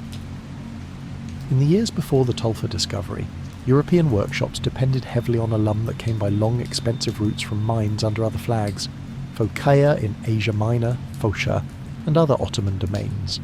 Alumen that moved at the mercy of wars, winds, and brokers with long memories. Wool could be dyed without it, yes, but not well. Yellows would not bind with the authority tailors required. Madder and cochineal, centuries later, would not show their best without it. Even black, that stubborn battlefield of tannins and iron, learned manners when alum joined the conversation. Paper sizing, leather tanning, medicine, each had its uses for alum. But it was dyeing that demanded steady supplies in every town with cloth to sell. In 1461, a papal official named Giovanni da Castro wrote to Pope Pius II with the triumphant practical excitement of a merchant who has found a spring in a desert. He described deposits in the Tolfa hills that could yield alum, Romanum, Roman alum, of a quality that might free Christendom from dependence on the Turk. The letter has the sound of politics, but the hills had the look of geology, clay marls and tufa laced with alunite, the ore from which alum can be coaxed with patience and fire. The Pope did not need to be a chemist, he needed to see a ledger that would thicken. The mines were claimed, the rights asserted, and a monopoly was built as carefully as any cloister. You stand in the 1470s beside a calcining pit near Tolfa and watch the stages that turn an unpromising rock into a merchantable crystal. The ore is quarried in lumps the size of fists, alunite that looks like stone and behaves like a stubborn cousin. It is roasted in heaps or kilns, a slow baking that drives off what must go before water can persuade what must remain. The heat is not spectacular, it is steady and long. The roasted ore is then steeped in water in great vats or trenches. The liquor turns into a sour solution that will, with careful concentration and settling, become the mother of crystals. Ashes, potash, or lime may be added to coax the chemistry into clarity. Then comes the evaporation, often in lead-lined pans. Steam rises, water leaves, crystals begin to form like winter on a window. The first crop is crude. It is redissolved and recrystallized, purified until it looks like snow with a slight glint. A worker with a stick breaks the crust to test thickness, the way a baker wraps a loaf. Another worker skims scum. A third records a measure on a board with a nail. The mines and works here do not look romantic, they look organised. Rough sheds roof the evaporating pans. Stacks of fuel sit like low walls. Ditches remember last winter's rain. Men carry baskets. Mules carry more. There is a waystone, a clerk's table, and a barrel maker mending a hoop. In a world that praises saints and princes, these are the hands that make a dye house's vow possible. The product is bagged, barrelled, and branded with the papal keys or the mark of a contractor. On a good day, the crystals are dry enough to travel.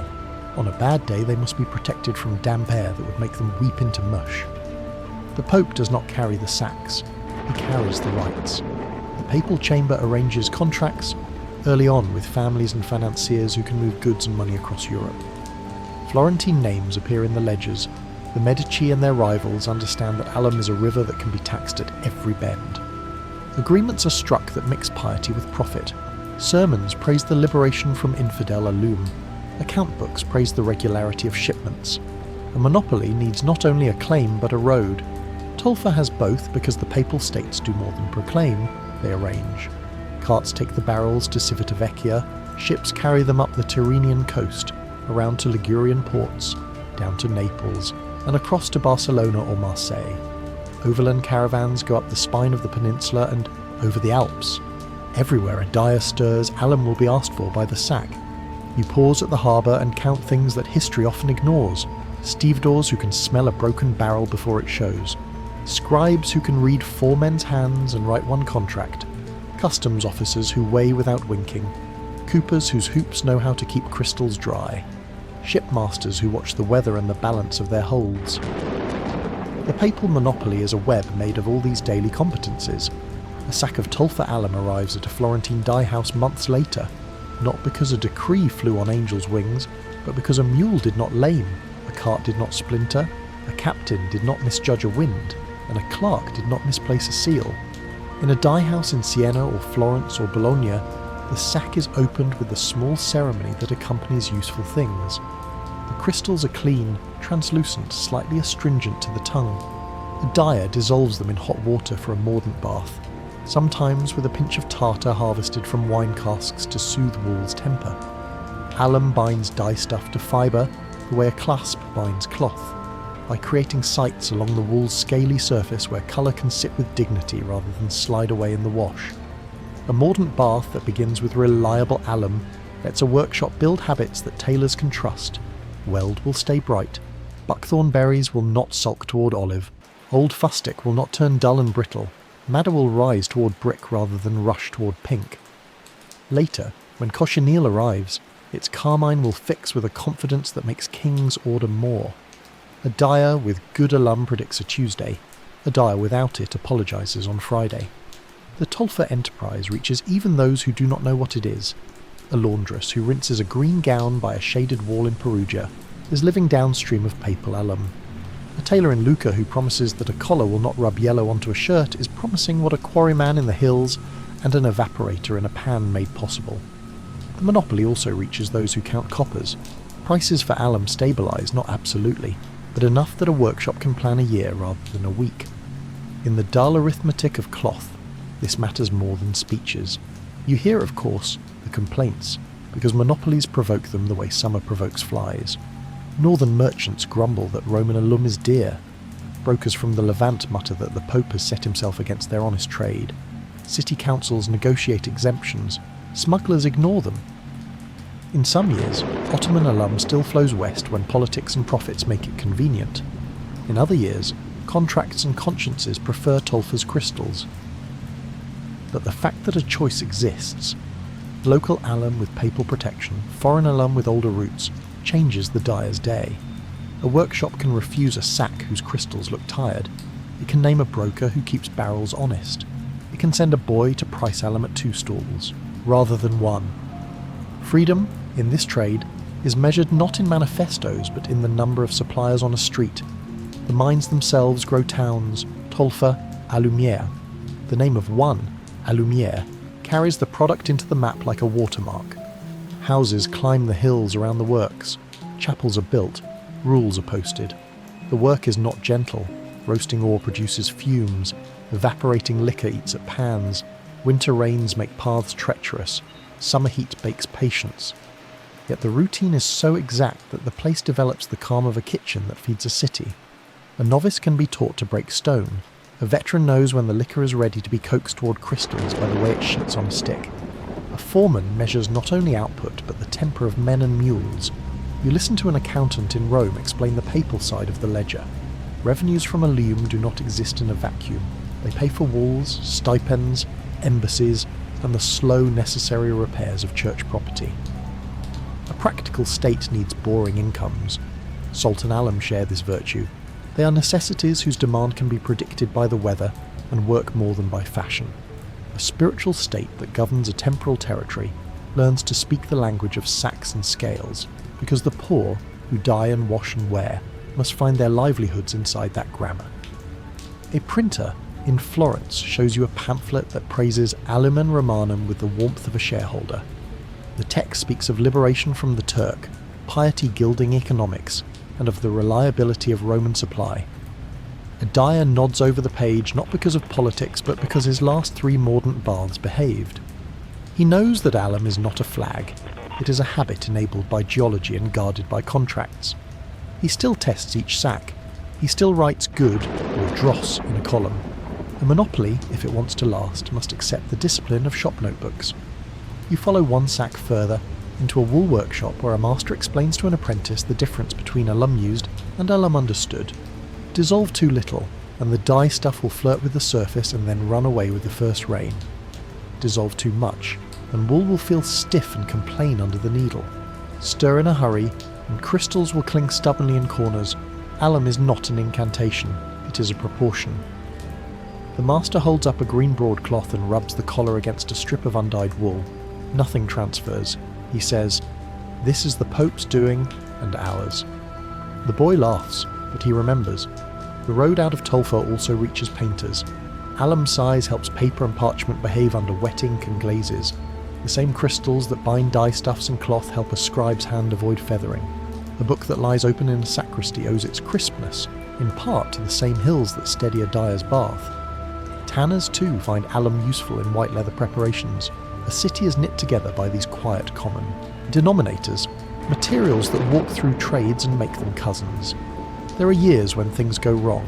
Heavy rains wash clay into the works, fuel grows scarce, a contractor squeezes wages, a ship founders, a broker cheats with damp barrels, a plague closes roads, a war closes mines, alum prices jump, workshops grumble, the Pope's treasurer tightens terms. Then there are years when ore comes easy, fires burn clean, ships arrive like clock strokes, and even laundresses notice that collars are quieter. The story is not a straight line, it is a rope of small fibres that holds because there are many of them. The fact that you can trace a reliable supply for decades means that errors were corrected faster than they were repeated. You hold a handful of crystals to dyer's bench in Lyon, and think about how far they have come, from a hill where a man pried stone with a bar, to a kiln where a fire licked patiently, to a vat where water coaxed shadows into liquor, to a pan where heat summoned winter in summer, to a barrel that crossed roads and rivers and a harbour with names, to a shop where the crystals became an oath. The journey is not heroic, it is administrative. If history often ignores it, that is because we prefer actors who declare rather than those who deliver. Tailors, as always, turn the mineral into manners. A reliable mordant lets them promise that a green gown will match its sleeves in October as it did in May, that a livery coat will not shame a household at the collar, that a child's cloak can be let down without revealing a paler band at the old hem. These promises do not become famous, but they become ordinary, and ordinary is the best advertisement a city can have. You're told, in a side room of a chancery, that there were debates about the morality of monopoly. Was it right for the papal states to control a necessary good? The answer, like most answers that last, was practical. A monopoly that keeps quality high and prices steady will be tolerated. One that abuses either will be broken by markets or morals. Tolfa's alum, because it had to pass through the hands of men who used it daily, lived under constant examination. The Pope could bless barrels. Dyers could bless or curse them more efficiently. In that tension lay the health of the trade. It is dusk again on the Tolfa road when you finally understand why tailors loved bright green enough to have opinions about mines. A colour that binds faithfully depends on a chain that begins in rock, the quiet civic virtues. Regularity, honest weights, humble testing, steady transport make beauty durable. In a century we call Renaissance for its artists and princes, a muleteer with a dry load and a clerk with a legible hand contributed as much to a city's look as any painter at his easel. A tailor's shears was sharper because a miner's pick found the right seam, and you wonder, standing with the last light on the hills and the smell of warm stone in your nose, when a city builds its confidence on a mineral that fixes colours and contracts alike. What happens to its habits, and to its greens, when the next seam thins, the road washes, or a new dye stuff arrives by ocean and asks the same old question of trust all over again? You follow the alum inland now, away from quarries and harbour, into counting houses and guild rooms where colour is decided in ledgers before it is decided in vats. The papal monopoly, Alumen Romanum, does not travel as a sermon, it travels as contracts stamped and countersigned, which tell mules when to kneel and factors when to unlock storerooms. If the hills gave the church a mineral, the chancery gave it a pulse. Begin in Rome with paper. Licenses grant the right to extract, refine and sell. Farmed revenues pledge steady payments to the apostolic camera. Penalties are enumerated with the patience of a bookkeeper, rather than the heat of a zealot. The language is dry because the goal is wet work, to keep mordant baths across Europe continuously fed.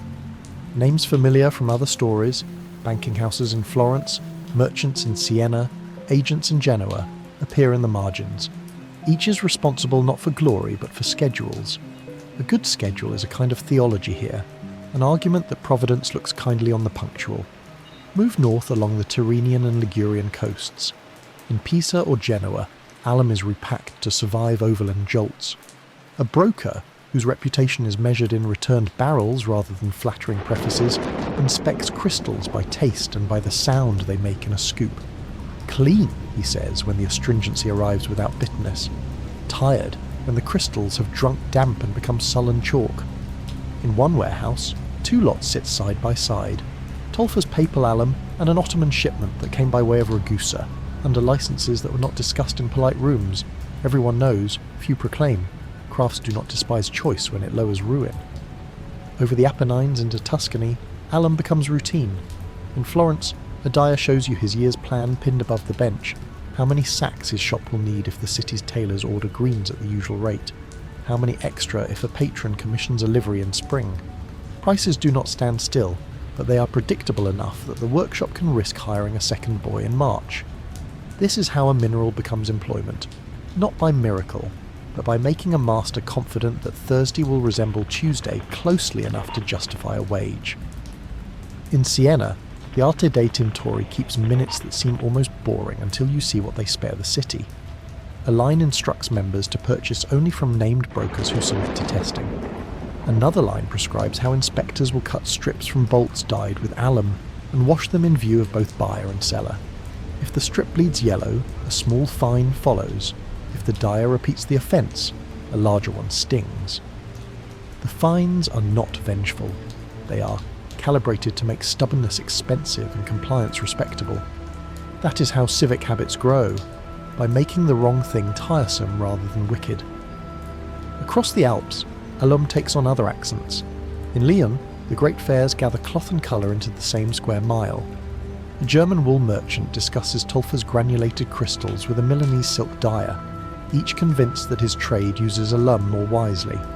The silk dyer speaks softly about clarity, solutions that must dissolve to water without grit, lest silk remember an insult for years. The wool man boasts about breadths that drink weld and emerge cheerful through 3 winters. Both are correct. Alum's task is to make both promises simultaneously credible. In Antwerp, where bales from England and barrels from everywhere jostle on quays, alum mingles with innovation. Indigo arrives in deeper, steadier quantities as ocean roots harden. Cochineal, the new crimson wealth from the New World, begins to displace kermes and madder in certain ranges. Alum's role expands quietly. Cochineal gives brilliance but needs binding. Alum holds it with the same unheroic honesty it gave weld. A master who remembers the years of scarcity mutters that nothing in the last decade mattered more to the look of Europe than dependable alum, because dependable alum allowed every new dye stuff to reveal its best self without the day collapsing into apology. You hear in these northern rooms distinctions that matter to those who stir baths. Potash alum, potassium aluminum sulfate, is the dyer's standard. Soda alum, or rock alum, sometimes appears, and the men who measure by the ladle say it dissolves in a different mood. A sack marked good Roman alum means reliable potash alum, clean and crystalline, fit for wool mordanting and paper sizing alike. A marginal batch, damp, impure, or cut with cheaper salts, dissolves with sullen cloudiness. Recipes in practical notebooks turn these chemistries into behaviour. If cloud persists after heating and skimming twice, discard or reserve for leather. The rule saves a day's work and a week's temper. Tailors, whose craft speaks in seams rather than symbols, translate all this into advice that a household can hear. In Bologna, a master tailor tells his journeyman to choose alum honest cloth by feel. A good green broadcloth should hand softly, not stiffly. The nap should not rasp. If a damp cloth pressed against the collar lifts yellow, send it back. The test is peasant simple and therefore durable. The tailor has no patience for metaphysics in the shop. He cares that a wedding coat does not weep onto the bridegroom's shirt. Alum, to him, is a word for whether he will have to apologise later. You ask whether the papal monopoly ever pressed too hard. The answers are cautionary tales whispered by men who have lived through price spikes. In the early years, enthusiasm in Rome sometimes hardened into rigidity. Licenses too tight, punishments too quick, prices too proud. Then barrels slowed, and workshops turned their faces toward Levantine alum again, quietly and without ceremony. The lesson was not lost on the camera. Firmness without arrogance sells more sacks. The regulations that survived into habit were those that recognised the dyer's right to test and refuse. A monopoly that respects the shop ledger lasts, one that despises it does not. Return to the dye house bench to see how alum behaves among other agents. Before yellow arrives, the wool is often allumed, immersed in a hot bath of alum with tartar for wool, and then aired and rinsed. The fibre, scoured of grease, now carries small sights, like courteous hands, ready to hold dye stuff. With weld, the result is the bright, clear green tailors cherish. With buckthorn berries, alum restrains the tendency toward muddied olive.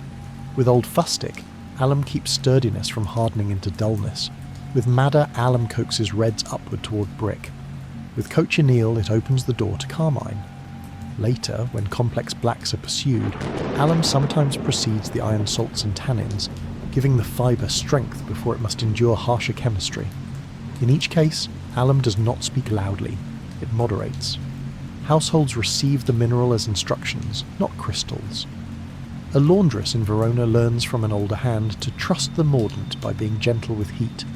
Lukewarm water honours alum's work, hot water bullies it. Soap should be shaved thin, rinses should be thorough, drying should be in shade. The words Roman alum never pass her lips. The habit it allows becomes the rhythm of her week.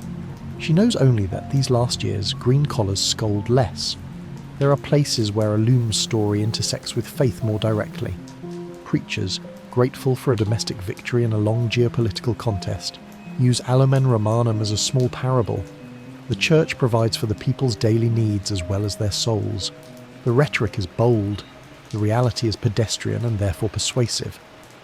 When a father sees his son's livery coat last through 2 winters without disgrace, he does not quote the Pope, he pays the tailor and orders again. Piety is not necessary to close the loop. Competence is. You climb once more to Alumiere to watch a different year's work.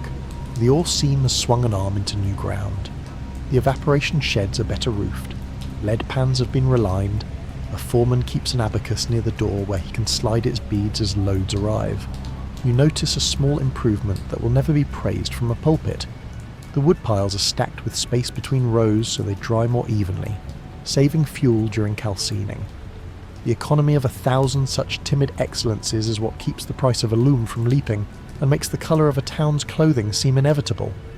A papal auditor visits and asks for numbers that will never appear in a painting. Yield per cartload, fuel consumed per hundredweight of ore, evaporation time by season, lost to damp at the quay. He's not interrogating, he is stabilising. If yields slip, he wants to know early enough to adjust contracts. If fuel goes dear, he wants the right to raise prices without breaking faith. If too many barrels weep into clumps, he wants better coopers. He is, in his way, a collaborator with tailors, because his steadiness makes their promises possible. When you trace alum into printed pages again, it hides in footnotes and procurement lines. A Venetian plicto specifies good alum, the way a modern recipe calls for salt. The printer's margin carries a scribble, Roman best, C broker M. In a ledger from a clothier in Rouen, you find a column where the initials AR, Alumen Romanum, sit beside die costs. The column's sameness across months, AR, is the comfort that allows a workshop to haggle in other columns with real courage. Predictability in one ingredient grants freedom in another. The story widens to England, where alum works appear much later, on their own cliffs and under other crowns. But the Tudor and early Stuart dyers had long depended on imports, often Mediterranean, and their cloth bore the marks of whatever reliability the continent could offer. In London's livery halls, merchants argued for nearer supplies. In the interim, barrels stamped with papal marks passed through hands that were sometimes theologically hostile but commercially reasonable. Cloth ignores dogma when it meets water. There is a caution embedded in these roads. When a city becomes too comfortable with a single seam or a single supplier, the next bad harvest of ore, the next war that closes a strait, the next disease that empties a quay, can turn inevitable into interrupted. Shops that kept 2 brokers on their books, even when one seemed enough, lost less sleep. Dyers who wrote down alternatives. If no weld, then berries. If no tolfa, then faucha. Mordant time adjusted thus, saw fewer ruined weeks. Alum teaches not only how to fasten colour, but how to fasten prudence to procurement. Return at last to the tailor's table, where the mineral is converted into courtesy once more. He runs his hand along a green sleeve and says to a client, "This will wear well." The phrase hides a village of processes, miners who pried, men who roasted, women who skimmed, coopers who hooped, clerks who stamped, carriers who cursed, factors who sampled, dyers who dissolved, fullers who rinsed, laundresses who shaded. The Pope's heraldry may appear on a barrel. The tailor's name appears on an invoice. The wearer's comfort appears on a face in church. The chain holds because it is made of small, replaceable links, each modest, each necessary. Numbers tidy the moral better than slogans. A Florentine shop shows you 2 years of die costs. Before Tolfa stabilised, mordant outlays swung like a bell, 1 quarter moderate, the next punitive. After, regular Roman alum, the swings flatten. The savings are not romantic. They pay for an extra journeyman, or for better light at the bench, or for a winter of fuel. Tailors notice indirectly. A dyer who is not frightened by his mordant bill is a steadier partner. There is finally the question of colour itself. Did alum change the shade of Europe? In one sense, no. Green still required weld and blue. Red still required madder, and then cochineal. Black still wrestled with iron. In another sense, yes. Alum allowed each of those colours to arrive and remain as intended. The virtue is negative and therefore powerful. Fewer surprises at the washtub, fewer blushes at the collar, fewer returns to the shop with a steward's pursed mouth. In a world crowded with variables, weather, water, fashion, Alum removed one of them, and the quiet it created is the quiet you see in portraits where garments look as if they were meant. You stand again on the Tolfa road in thought and measure what you have learned. A hill gave a mineral, a chancery gave contracts, merchants gave routes, guilds gave rules, workshops gave methods, households gave habits. Tailors, jealous for their reputations, loved the green that resulted because it did not ask them to perform miracles, only to keep faith with procedures. Alum, which never shows itself on a sleeve, became the city's unacknowledged tailor, hemming errors, binding promises, finishing edges that would otherwise fray. And you wonder, as you fold these ledgers shut, when a civilization rests its daily grace on a material that seems guaranteed, how does it teach the next generation to respect contingency, to keep two brokers, to write down substitutions, to remember the weather, so that the first real interruption does not turn a wardrobe into a rumour? You return to the hills once more, not to watch ore roasted or liquor skimmed, but to listen to the quieter conversations that surround a monopoly when it matures, priests speaking with factors, dyers with inspectors, tailors with stewards, each asking the same simple question in their own language: will the cloth keep its promise? The answer, for a fortunate span of years, is yes often enough that a habit forms. That habit, more than any single sack of crystals, is the legacy of Tolfa. Begin where the road meets the rule. In Alumiere the clerk's books have grown fat. The entries are no longer proclamations, they are lists. Carts tallied, pans repaired, wood stacks measured, sacks branded, ships booked. A visitor might be disappointed by the lack of drama, but a dyer visiting from Florence reads these lists with gratitude. He reads regularity. He reads the possibility that his mordant bath next Wednesday will behave like last Wednesday's, and that a tailor counting on him will not be made a liar by his green. The craft has learned, in the decades since discovery, to divide the mineral's virtues along the line between wool and silk without quarrel. In wool, houses, alum is dissolved hotter and often aided with tartar, then rinsed thoroughly, so the fibre presents clean hands to weld. In silk houses, Venice and Lucca prime among them, the same crystals are coaxed into solution with more ceremony.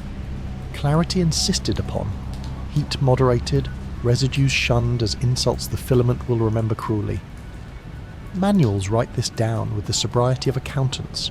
Ledgers remember it with the exactness of rent. The point is not novelty. The point is fewer apologies at the pressboard and fewer collars that whisper yellow onto linen.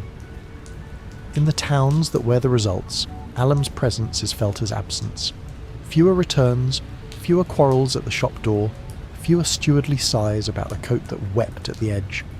A tailor's sentence, "This will wear well," is now supported by a chain he does not need to recite. He can keep to his own dignities: nap, cut, seam, press, proportion. If the dyer's green behaves, the tailor's line can be clean rather than defensive. Households, hearing the same promise from different shops, begin to treat colour as furniture rather than performance. They plan wardrobes, not wages. The papal chamber, having learned the hazard of zeal turning into stiffness, now shepherds by adjustment rather than thunder. Contracts are renewed with clauses that look like courtesy, but are really prudence. Allowances for wet years when ore yields thin, provisions for coopers when barrels weep, tolerances for price movements within ranges that let dye houses plan. Inspectors travel, but their inspections have the temperature of a scale, not a sword. If a sack is tired, it is refused, a note is made, the next sack is expected to be better. When bureaucrats learn to behave like shop ledgers, trade breathes easier. Smuggling exists, as it always does where value travels in bags. A mule string slips from a coastal trail and sells Ottoman alum by night to a city that will buy anything if the price is low. But smuggling feeds on scarcity, and steady supply strangles it. A dyer who can test and refuse openly at the quay has little reason to bargain in shadows.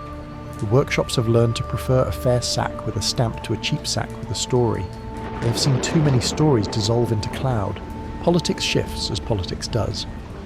The Reformation throws lines across Europe that sometimes entangle barrels, Orthodoxy and trade argue in councils and sermons, yet cloth has a way of ignoring enemies when they arrive as crystals that obey water.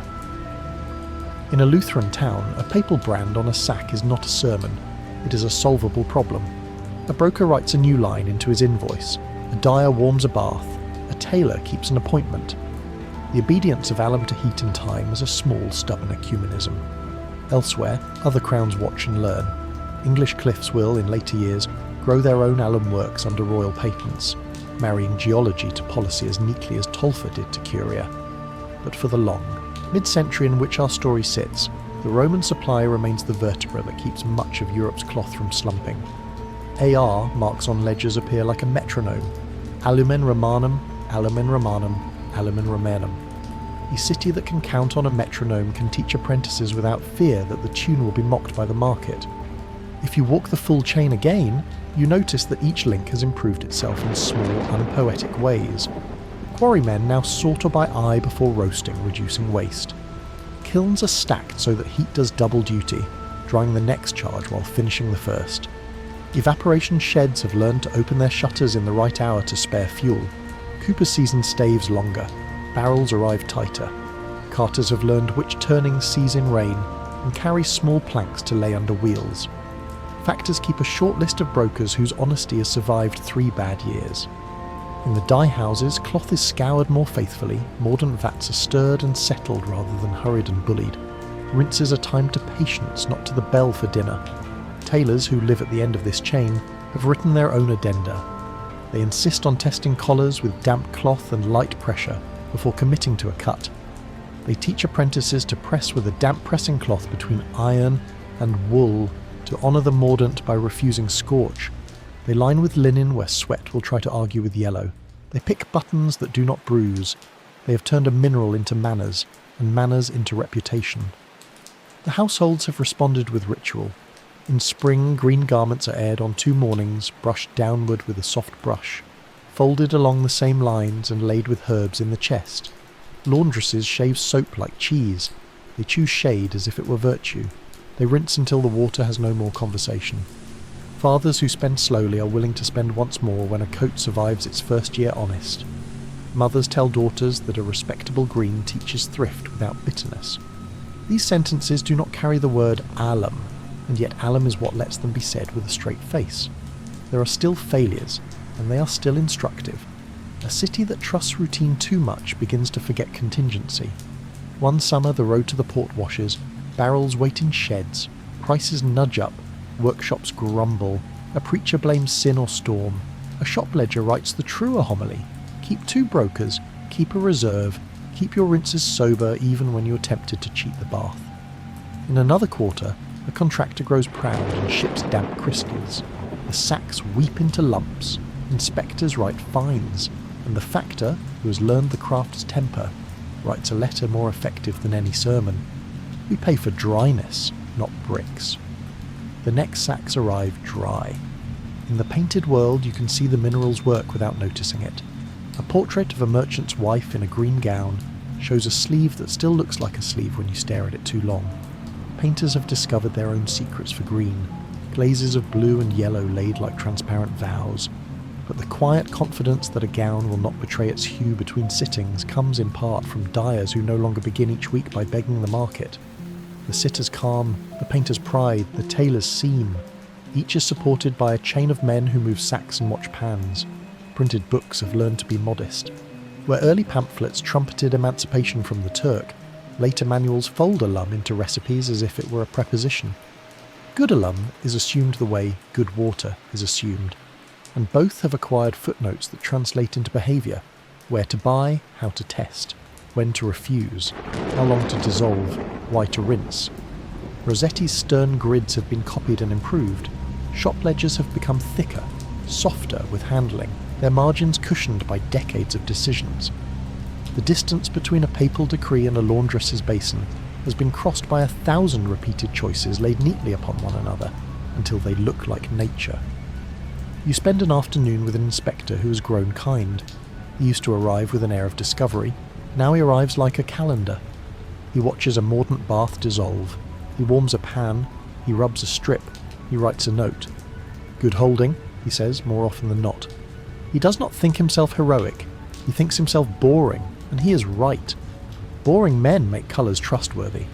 His son will apprentice not to him but to a dyer. The inspector is content with this. He has discovered that the best mark of his success is anonymity. In a chancery room, an auditor slides beads on an abacus, and murmurs figures that pay for roof repairs on a parish, oil for a lamp, wheat for the poor in a bad winter. Alum revenue is not a trumpet, it is a cupboard. The cupboard's presence is felt most intensely when it is empty. In bad years, the empty space teaches the lesson the shop ledgers already know. Do not build a whole city on the confidence that one hill will always give. The better bureaucrats have learned to adjust contracts before panic. The better merchants have learned to shift routes before collapse. The better workshops have learned to print, in their own hand, a short list entitled "When the Usual Fails." You climb the hill again at dusk and realise that the colour green has been our excuse to describe a civics lesson. Alum's practical gift was not to make Europe more brilliant, it was to make Europe less capricious in matters where caprice breeds poverty. The mineral allowed dull virtues to flourish, keeping records, honouring procedures, correcting errors early, paying on time, inspecting without malice, teaching apprentices to love the steady rather than the sudden. Tailors loved bright green because it connected their shears to those virtues. When a sleeve matched a bodice without, quarrel, when a collar stayed quiet on linen, when a seam kept its dignity after rain.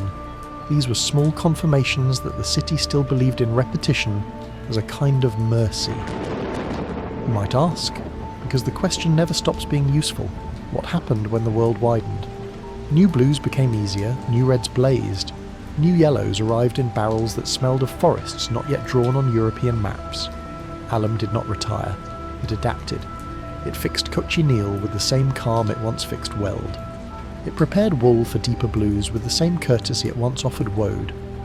Where new patents and new monopolies sprang up, on other coasts, under other crowns, the old Tolfa lesson applied. Firmness without arrogance, contracts that breathe, inspectors who respect tests, workshops that retain the right to refuse. Wherever that balance held, cloth kept its promise. Wherever it failed, the market wrote its corrections in a harsher hand. At a tailor's table, late, you watch one last rite. He lays out a bolt of cheerful green and cuts with the grain. He places a damp pressing cloth beneath his iron and lifts rather than drags. He stitches a hem with a thread a shade quieter than the cloth so dirt will have to work harder to be seen. He lines the collar with linen and tells his apprentice, "This is where the wearer will argue with the dyer. We must referee in favour of both." He buttons brass to warm the hue and smiles because the garment looks ready to behave. He writes a note on the order, "Wore well last year, repeat." The phrase could serve as a civic motto. You leave the hills, the counting houses, the workshops and the homes with the sense that a mineral helped teach a continent to trust the ordinary. There will be years when ore thins, roots break, or politics snarls the roads. There will be inventions that change the recipe and tempt men to forget the modest clauses that kept the old colour faithful. Each generation will need to learn again what the first Tolfa clerks and the first trusting tailors learned. That beauty in useful things depends not on surprise but on steady, teachable motions carried out by many hands over many days.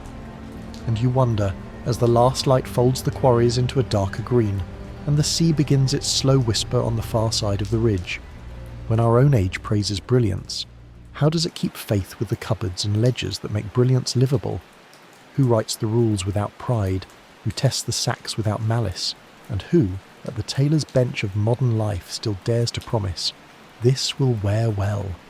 Guild bells start the day, dyers weigh alum, scribes note batches, fullers thicken cloth, archers favour it, and Lincoln green endures into Tudor markets. You begin on a morning that smells of wet grass and cinders, somewhere between the River Leen and the Trent, when Nottingham's workday still starts with the sound of mallets at the fulling mill. The city's name shares the page with another, older one, Lincoln, because cloth is a provincial conversation, and Lincoln green is less a boast than a habit that's spread along roads and rivers. The term travels in account rolls and market cries, a shorthand for a dependable shade, cheerful without swagger, brisk by daylight and steady under candle. By the late medieval years and well into Tudor times, the path to that colour is known, and it is not a secret. Blue first, yellow after, Woad and weld in a reliable marriage, alum as the quiet notary that makes the union legal. In Nottingham's lanes you learn the craft by its noises. A fuller's hammers answer the mill stream with a rhythm you can walk to. A shearer's great long shears chafe across the nap, metal against wool in a scraping that sounds like careful rain. A dyer stirs a vat that breathes sour and sweet by turns.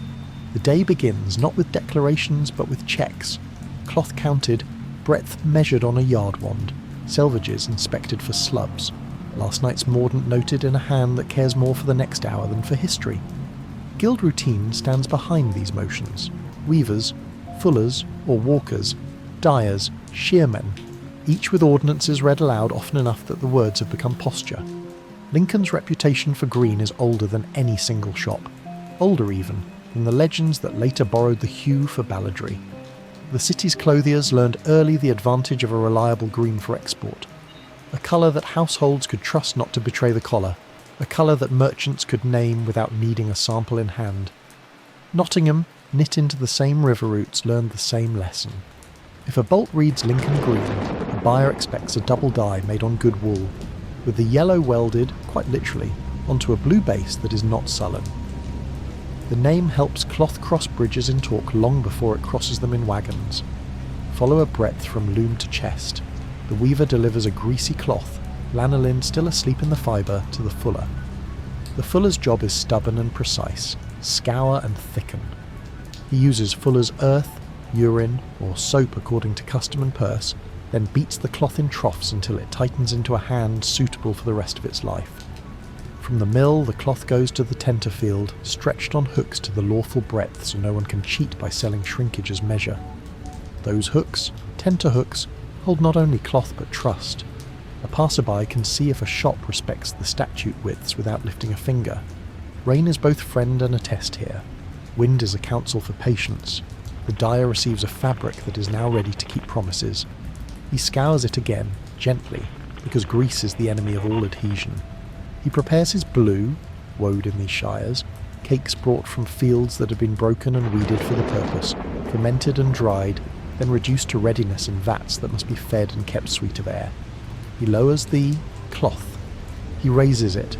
He lets the air speak its oxygen and make the blue appear as if it had been written in invisible ink and suddenly confessed. He repeats until the cloth shows a blue that will carry yellow with cheer rather than with struggle. Yellow is weld, the dyer's broom that rural hedges can spare without complaint. Weld is chopped, steeped, and married to alum in a bath that is kept at a simmer that a wrist can bear. The dyer will tell you, if you ask, that Lincoln green is really weld's testimony. The blue is the foundation, the yellow the window.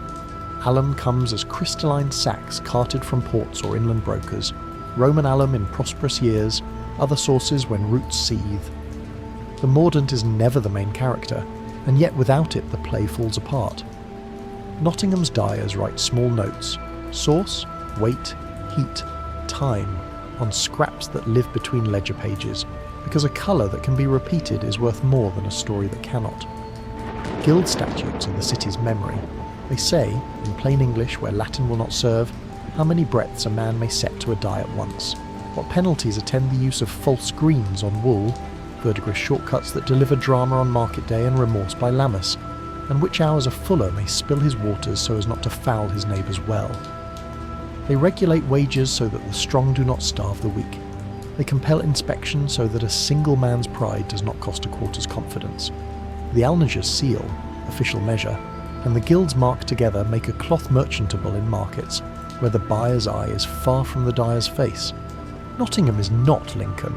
London is both of them writ larger. Trade binds these places over distances that a cart can cover in 3 days or 7. A bolt dyed and finished in one town may be cut in another and sold in a third. The only way such a system can work is if words mean what they say.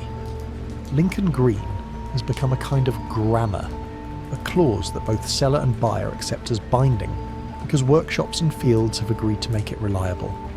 The phrase sits in accounts the way broadcloth sits, the way kersey sits, a specification as much as a boast. You pass into London because the city makes rules as other places make bread. The worshipful company of dyers, chartered and consolidated through medieval grants and Tudor confirmations, speaks the same language as the shire guilds, but with metropolitan punctuation. Their ordinances care about water as much as Nottingham's do. Thames water here, soft and sometimes sullied, demands care in disposal and timing. Rainwater collected in tubs is a grace, well water a known temperament. They care about fuel, coal smoke versus wood smoke, because heat that scorches is as great a liar as ink that boasts. They examine apprentices and demand terms that teach not tricks but habits, dips counted, baths tested with slips of worsted, rinses kept to shade and patience. London also cares about trade names because the city loves a label it can sell abroad. If a provincial dye house calls a cloth Lincoln green, a London factor wants to believe he can promise that to a buyer in Antwerp without adding God willing. The company therefore polices not only fraud but sloppiness. Good holding colour is more than a phrase. It is a test done with soap shavings and a rubbing cloth before the bolt is permitted to tempt a stranger's purse. If the cloth fades under the least scolding from water, the dyer pays in coin and embarrassment. If the colour holds, the bolt walks into a counting house, and then onto a ship like a sworn affidavit. The Tudor state adds another layer of steadiness. Statutes, for the true making of woolen cloth, specify lengths, breadths, and finishing methods with a pedantry that saves arguments at fairs and lawsuits in borough courts. Assize-men measure with rods that everyone can see. Alnager's seal. In London, searchers of the dyer's company join civic officers to seize cloth that pretends to quality it does not possess. None of this is heroic. All of it is necessary to keep a promise that stretches from a hedge of weld to a sleeve in a church. Tailors make this practical. In Nottingham's shambles, in Lincoln's lanes, and along London's Cheapside, they choose bright greens for clients who prefer a garment that looks fresh without immodesty. A tailor's table is a place where colour must stop being chemistry and become civility. He tests a collar by pressing a damp cloth against it. He holds two lengths under the same light to be sure they do not argue at the seam. He cuts with the nap, always paying attention to the same sky. He lines with linen wherever sweat will test green's patience. He knows, because his apprentices have been told and scolded, that a faithful green forgives small sins, an overbold stitch, a press that lingered a heartbeat too long. An unfaithful green does what the guild calls telling tales, putting the tailor's errors on public display. Households carry the lesson home as weekly counsel. In a Nottingham yard, a gown is brushed downward every Saturday. It is aired on a line that catches breeze but not sun. If it must be washed, the water is warmed to a modest kindness and the soap is shaved thin. A mother tells a daughter to dry under eaves where daylight is honest. A steward tells a boy not to hang a coat by a single loop that will cut the neck. In London, laundresses on the river stairs already know what the dyers know. Shade is mercy, haste is insult. City and shire agree on this etiquette because the cloth made under ordinances deserves to be treated according to those ordinances at home. Trade routes teach the same from another angle. Woad and Weld have their seasons. Woad fields in the Midlands and farther north are sown and harvested on a schedule that ignores fashion. Weld is cut before the seed hardens to capture its best clarity. Alum arrives according to ships and wars. When Roman alum is plentiful, greens behave with a confidence that even a steward notices. When supplies thin and brokers substitute, dyers lengthen mordants, rinse more conscientiously, and write more notes. The colour that survives these fluctuations is the one that tailors call safe and buyers call sound. Lincoln green survives because it is a method more than a place, a covenant more than a pigment. There is an economy of tools that make the rest possible. Tenterfields with their hedges of hooks, shears sharpened by men who think more about angle than about glory, teasels mounted in frames to raise the nap softly before shearing, vats seasoned like iron pots in a kitchen, paddles worn smooth by hands that learn distance by elbow rather than by ruler. The ordinary perfection of these objects is what lets a cloth look inevitable on a market stall. If the hooks are too far apart, the breadth lies. If the teasels are set wrong, the nap is ruined. If the shears are dull, the surface frets and catches grime. Guilds concern themselves with these facts because they know that a city's reputation is a sum of small machines working correctly. Nottingham's mills, Lincoln's markets, London's halls, each has its own water and its own air. In Sherwood's edge country, green takes on a reputation for belonging to the woods, but the people who make it think of it as belonging to wash days and market days. London's smoke dares green to keep its cheer. The best greens do. In provincial light, green flatters faces that have seen winter. In city light, it remains polite among brass buttons and pewter. Sumptuary rules pass through this world like weather. They preach more about silks and furs than about a good woolen green, which suits the tailors fine. They would rather dress a household than argue with a clerk.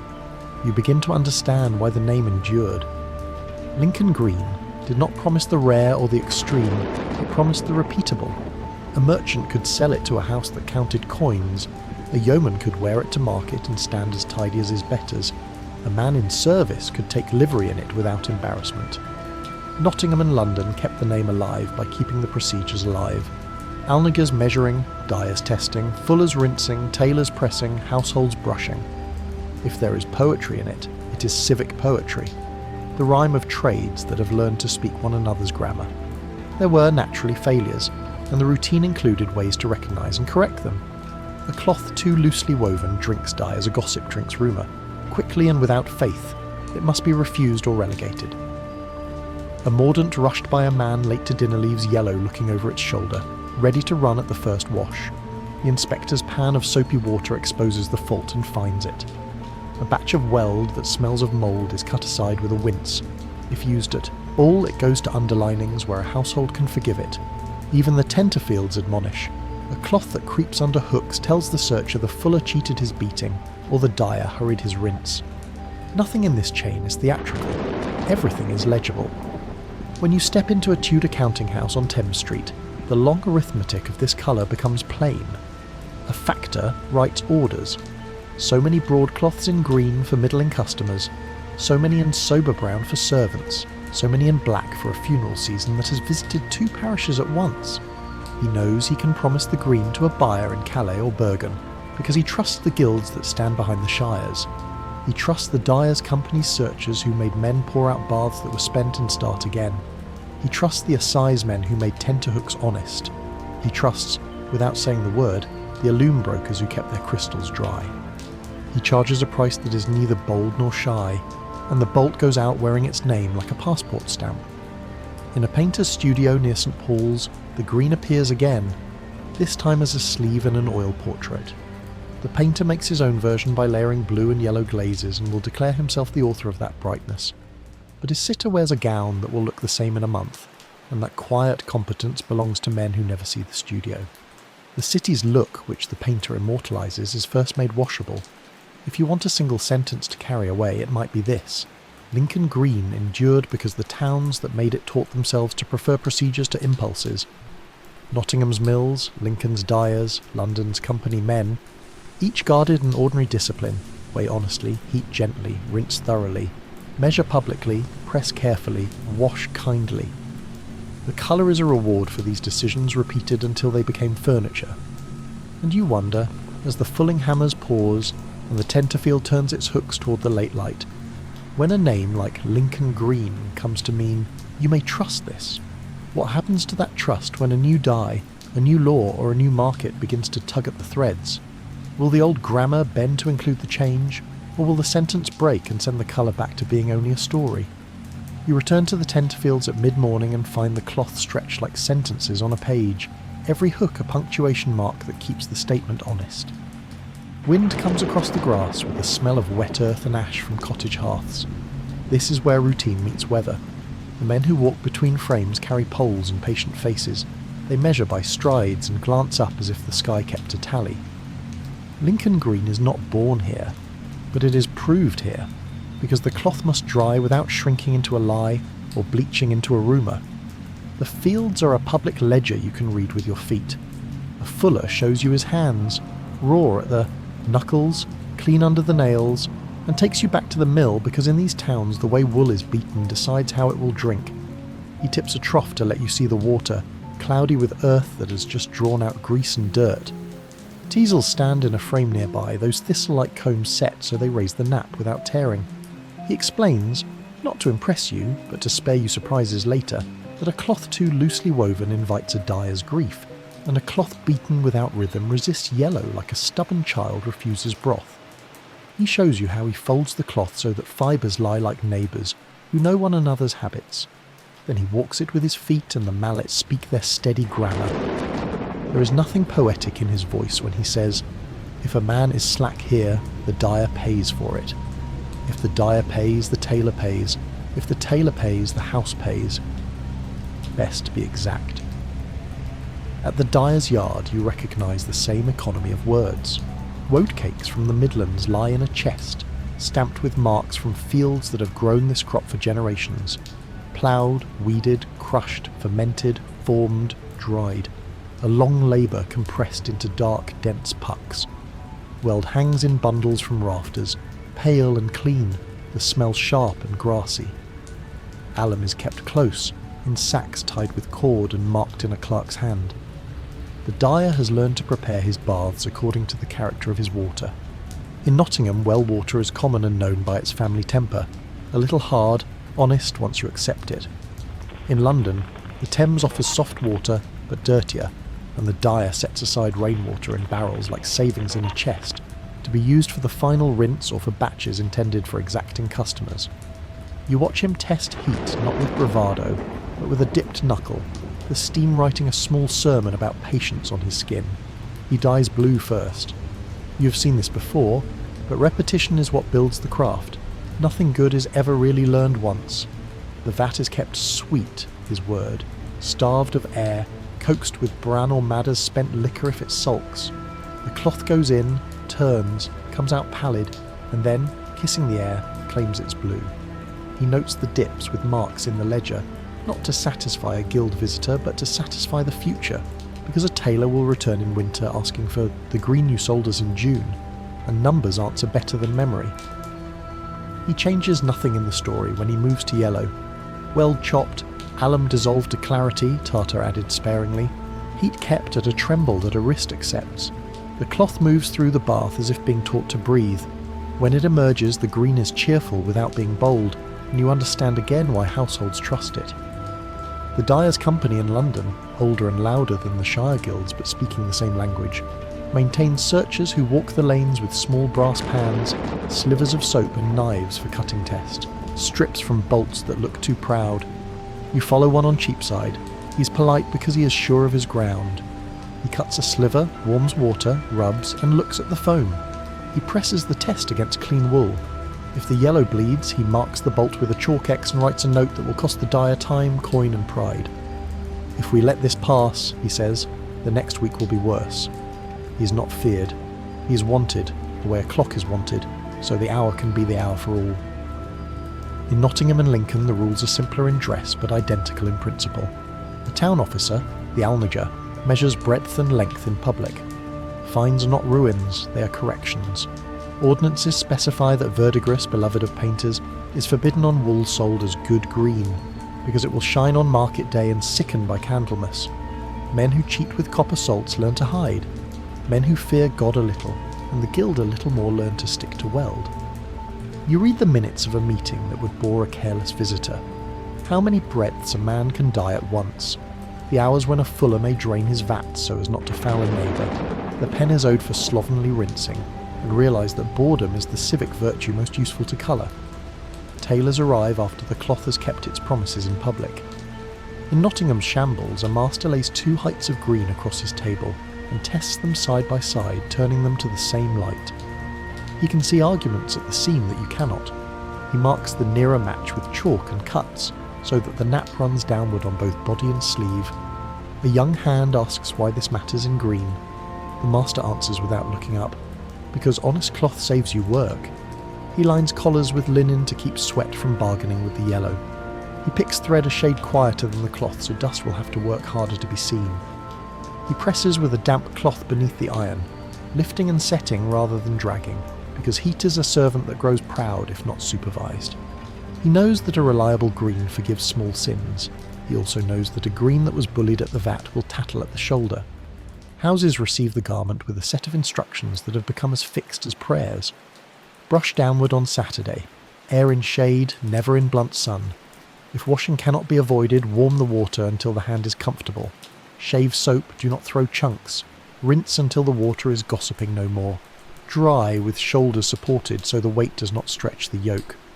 A mother tells a daughter to roll a coat for travel, not fold it. A steward tells a boy to hang 2 garments on one line so neither bears all the weight. None of these rules are heroic, and yet they are the reason a green looks respectable in its second year. The colour endorses the house's manners, and the house returns the favour. Trade, which you might think is wind and taxes, turns out to be calendars and patience.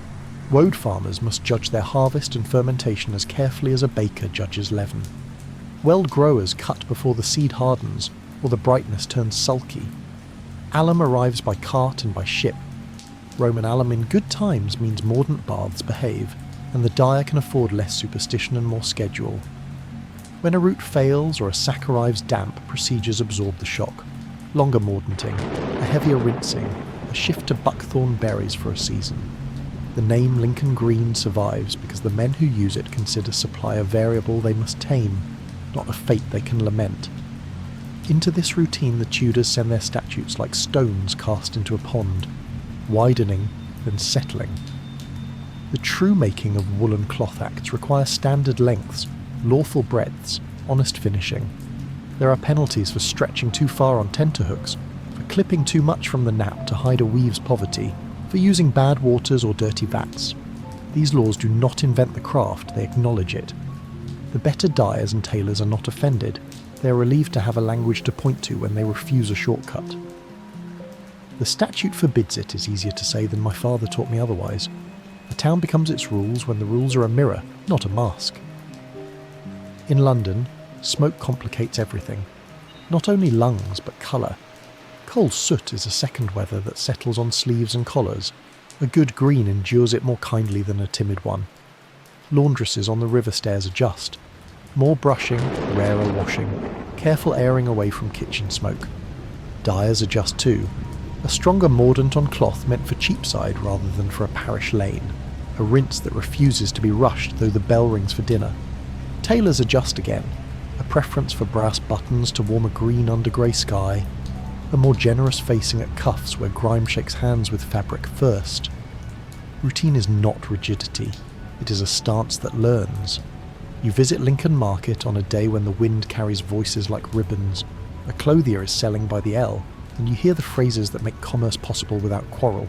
Good holding colour, double blue, weld over, Roman alum, lawful breadth, Lincoln green. The words are plain and worn smooth by use. A steward tries to haggle with poetry and is answered with procedure. The cloth is rubbed with a damp cloth, the edges tested, the width is measured in sight of both men, the seal is shown. The sale is made not because one man outtalked another, but because both submitted to the same dull liturgy. Painters, who rarely praise dullness, borrow its fruit. In a London studio, a patron sits for a portrait in a green gown. The painter's apprentice has ground azurite and yellow lake to layer into the garment's shadow and light. He is proud of his recipe. The master is proud of his eye. But the sitter is proud of something else. The gown she wears will look the same when she stands in church, when she visits her sister, when she's painted again in 10 years. The painter's colour will be cleaned by cautious hands long after both have died. The dyer's colour will be braced by alum and weld and survive by the garment until it is turned or let down.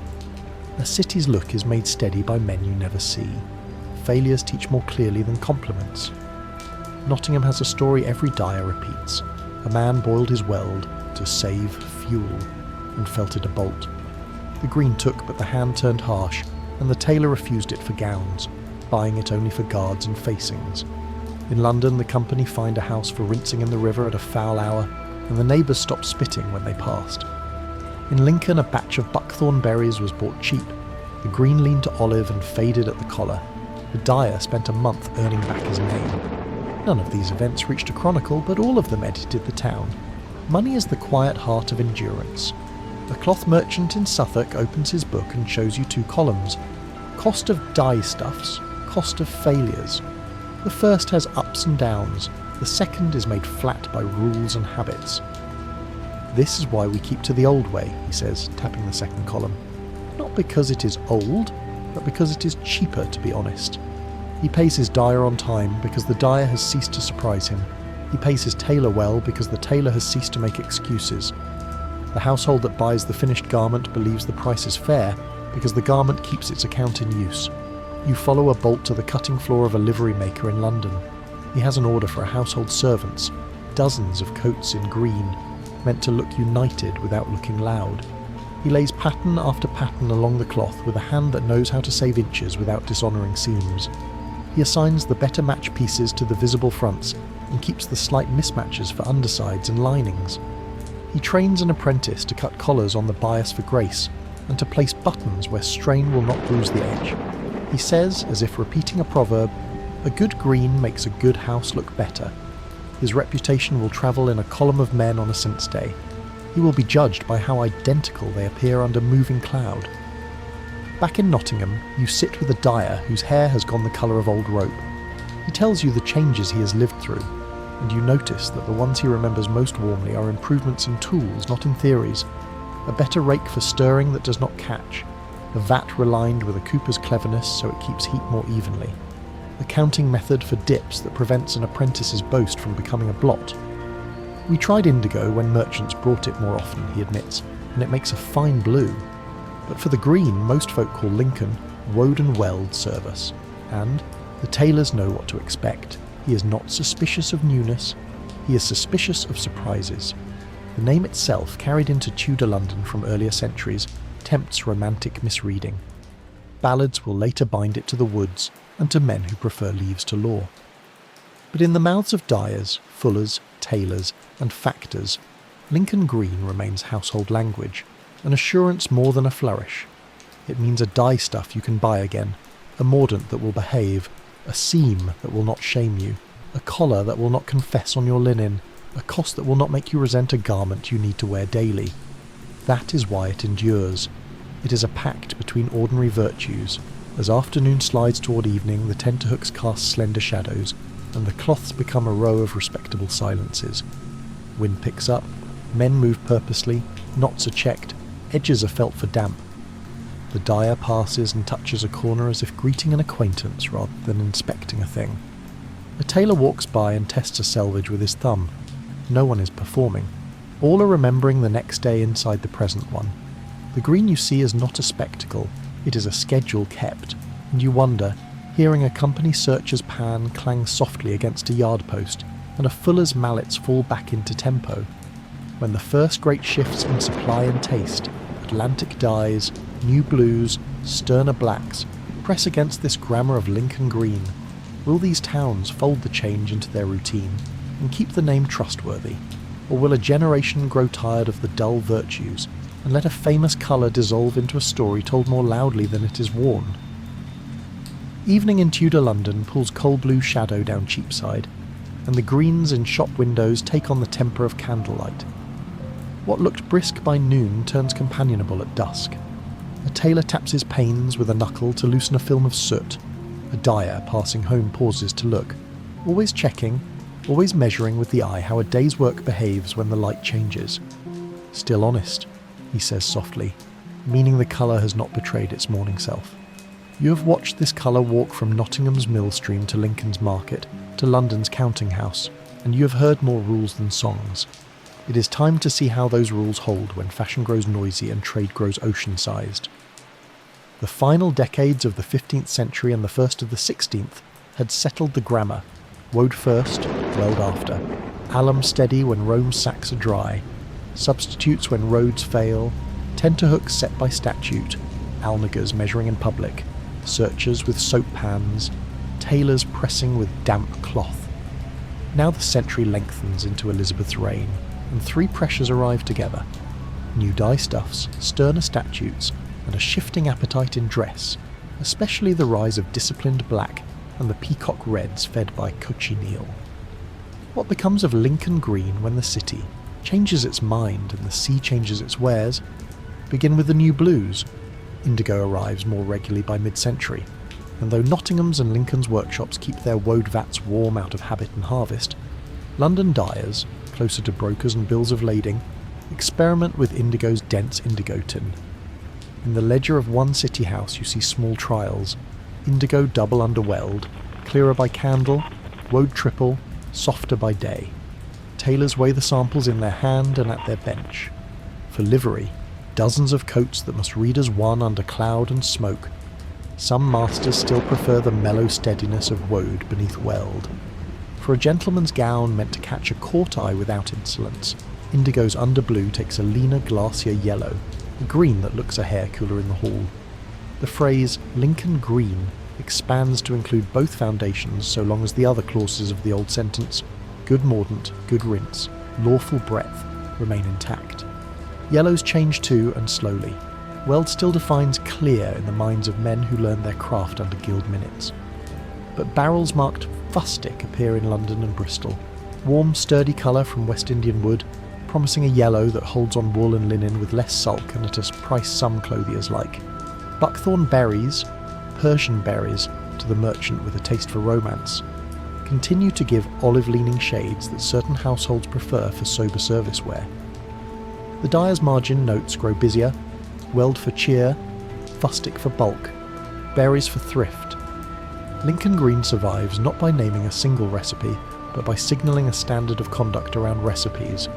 No verdigris on wool, no boiling that hardens the hand, no exhausted mordant passed off as full strength, no rinse hurried for the dinner bell. Meanwhile, statutes thicken like winter gravy. Parliaments, for the true making of woolen cloth laws, are read with the same tired gratitude as guild ordinances. Lengths, breadths, number of yards on the tenter, lawful shearing, honest teaseling, no flocking to hide thin weave, no stretching past measure. Searchers in London carry more authority and sometimes more irritation. In the shires, officers perform the same work with fewer words. A dyer fined for rinsing at a foul hour mutters less about the law than about his own impatience. He knows how the river smells when Old Fish Street empties pails. A fuller caught short of beating time watches his reputation shrink faster than his cloth. The boredom of enforcement remains Green's best friend. Now put fashion on the table. Court taste leans towards severe black, built with tannins and iron salts that, in the best houses, finally learn to behave without shredding wool. Crimson burns louder than ever as cochineal replaces kerms and madder in expensive garments. Lincoln Green, once a middle colour for middling people, risks being pushed outward by these solemn and shouting cousins. Does it recede? If you stand on Cheapside for an hour and count coats, you see the answer. In courtly lanes, yes, green seedies attention to black and red. In markets, parishes, and livery lines, green still holds. Because households cannot be dressed forever in extremes. The city cannot perform every day, it must also work, and Lincoln Green is the workday's courtesy. Tailors keep it alive by making it easy to live with. In a livery shop off Dowgate, a master lays out patterns for 3 dozen coats in a green commissioned by a merchant household. He has ordered all the cloth from the same dyer and the same week's weld bath. Variables make noise, he tells his apprentice. He cuts fronts from the best matched breadths and hides small differences on undersleeves and facings. He lines every collar with linen, knowing the heat of men who carry ledgers in summer. He chooses brass buttons for a slight warmth under London skies. Pewter would cool the green into sullenness.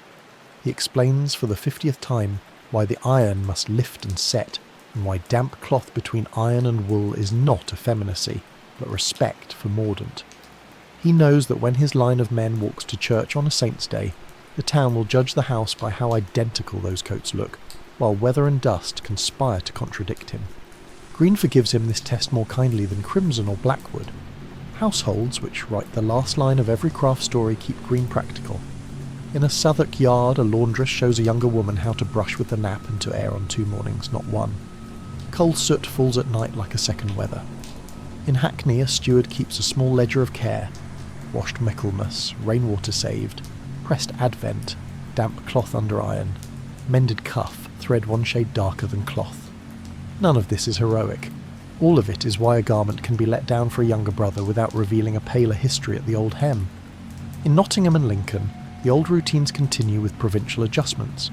Indigo arrives more rarely. Woad fields still pay rent to their owners with predictable salaries of blue. Weld beds are kept clean as gardens that never aspire to beauty, only to service. A dyer with rope grey hair tells you he tried new wood, fustic, on a bulk order for livery and liked the stamina but missed Weld's clean cheer. He writes both opinions in his ledger because the market, not his mood, will decide the next season's use. He remembers a winter when a loom was dear, and how he stretched mordants by time and rinsed as if his soul depended on it. He remembers a summer when a boy boiled a yellow bath to make haste, and ruined the hand of a whole bolt that could only be sold for guards. The memories are disciplinary, not romantic. Painters continue to steal from cloth and give back metaphor. In a portrait near St Mary-le-Beau, a merchant's wife wears a green gown with sleeve guards of a slightly darker tone. The painter has made that difference with glazes. The tailor made it with choosing. The dyer made it with either weld richer or a double blue under the yellow. The fuller made it with patience. The laundress will keep it by shade. The picture looks serene because 100 dull competences stand behind it. The sitter's calm is moral as much as fashionable. Nothing in her dress is trying to be more than it can endure. There are new failures, modern in the way accidents become fashionable. Customs men seize barrels. A broker overextends himself on borrowed credit and waters his indigo with clay to make weight. A searcher's pan catches a dyer who has grown cocky. A purge of foreign stuffs briefly chokes the city's supply lines and makes even the patient swear. Yet you notice something important. Lincoln Green's workshops suffer less than those that trade only in novelty. Because they have kept 2 blues on the books, 2 yellows in mind, 2 brokers in their contacts, and old routines written down, they bend without snapping. Their promise to tailors, we can give you that green again, survives storms that topple more ambitious colours. The guild machinery ages but does not rust. In London, the Dyers' Company sets examinations for apprentices that sound like a catechism of dullness. How to dissolve a loom until no grit remains. How to judge a Woad vat's flour. How to keep temperature with the wrist without scalding. How to rinse until the water stops speaking. The young roll their eyes, the old make them repeat. In Nottingham and Lincoln, ordinances are read at church doors when the hall is too cold for meetings. Fines are still small and precise. A penny for rinsing foul, more for false greens, a day's shame for calling a cloth lawful breadth when the tenter measures otherwise. The greatest compliment in such towns is regular. You begin to understand that Lincoln Green is really a civic adjective. The Reformation crosses the landscape like weather that rearranges meanings on banners and seals, but cloth is stubbornly ecumenical so long as the water is clean and the sacks arrive dry. Papal alum loses its halo in some places and keeps its usefulness in most. English alum works, when they come, claim their own virtue of nearness. Dyers translate theology into schedules. Where will the next sack come from? Tailors translate it into fittings. Will the collar keep its tongue? Households translate it into shelves. Will we need to mend before Easter? You watch belief and trade occupy the same street without deciding they are enemies. By late Elizabethan years, the city's look has tilted darker. You can see it in the portraits and the proclamations, yet walk the markets and the parish greens, and you still count the sleeves of men and women whose garments propose temperance rather than extremity. Green is the median, less solemn, and black, less insistent than scarlet, less expensive than deep blue, more forgiving than pale hues in cold grit air. For servants, it is livery that dignifies without preening. For artisans, it is respectability that does not mistake itself for court. For tailors, it is a dependable partner, a colour they can sell with confidence because their shears and irons will not be made fools by it. The last test is time. What survives a generation is not a fashion, but a habit that can be taught to a boy who has never met the men who wrote the first rules. Watch how the instruction repeats. A dyer's apprentice learns to count dips with his lips, tapping the paddle, 1 an inhale, 2 an inhale, until the cadence enters muscle memory. A fulling boy learns to listen to the mallets until he can hear when the cloth is pleading, not resisting.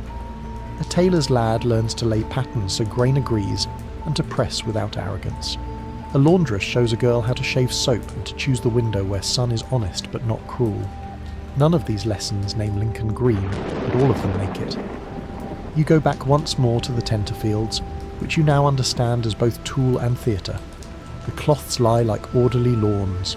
A searcher stops to inspect one bolt more closely. A dog runs a line of scent under the frames. Someone laughs at a joke that will not survive the hour. Wind changes and men move their poles. A cloud passes and the greens darken at once as if the field had taken a breath together. You think of the years when Atlantic trade will deepen, when indigo will become ordinary, when fustic will meet weld in quiet marriages, when black will grow ever more disciplined, and you realise that the name Lincoln Green will endure if the towns continue to prefer procedure over personality. Names fail when they become tales, they survive when they remain contracts. What this colour taught these places is nearly impolite to say because it's too simple for pride. Weigh honestly, heat gently, rinse thoroughly, measure publicly, press carefully, wash kindly. Everything else, roots, laws, rivalries, prayers, must serve those verbs or be dismissed. Nottingham learned it by the mill, Lincoln by the market, London by the minute book and the soap pan. Tailors loved bright green because those verbs, obeyed quietly, made their work look as clean as their conscience. Households loved it because it returned the favour, looking decent even when the day had been hard, so the day falls. Cheapside's glass warms, the river carries a dull shine, a bell strikes Compline. In a shop near the poultry, a tailor hangs a finished green gown on a peg by 2 points, so the shoulders will not stretch. He steps back and watches how it receives the room's small light. He smiles the way men smile who expect their work to behave tomorrow. He writes on the order slip, "Wore well last year, repeat," and wets his thumb to snuff a candle. And you wonder, as the city turns to sleep and the tenterfields darken into quiet sentences you can no longer read, whether any colour can keep a reputation across centuries without a town's daily willingness to be boring. When the next revolution in fibre or dye or law arrives and promises to do everything faster and brighter, will the old grammar of care be folded into the new clause, or will we let the sentence break and remember Lincoln Green only as a phrase that sounds good and means little?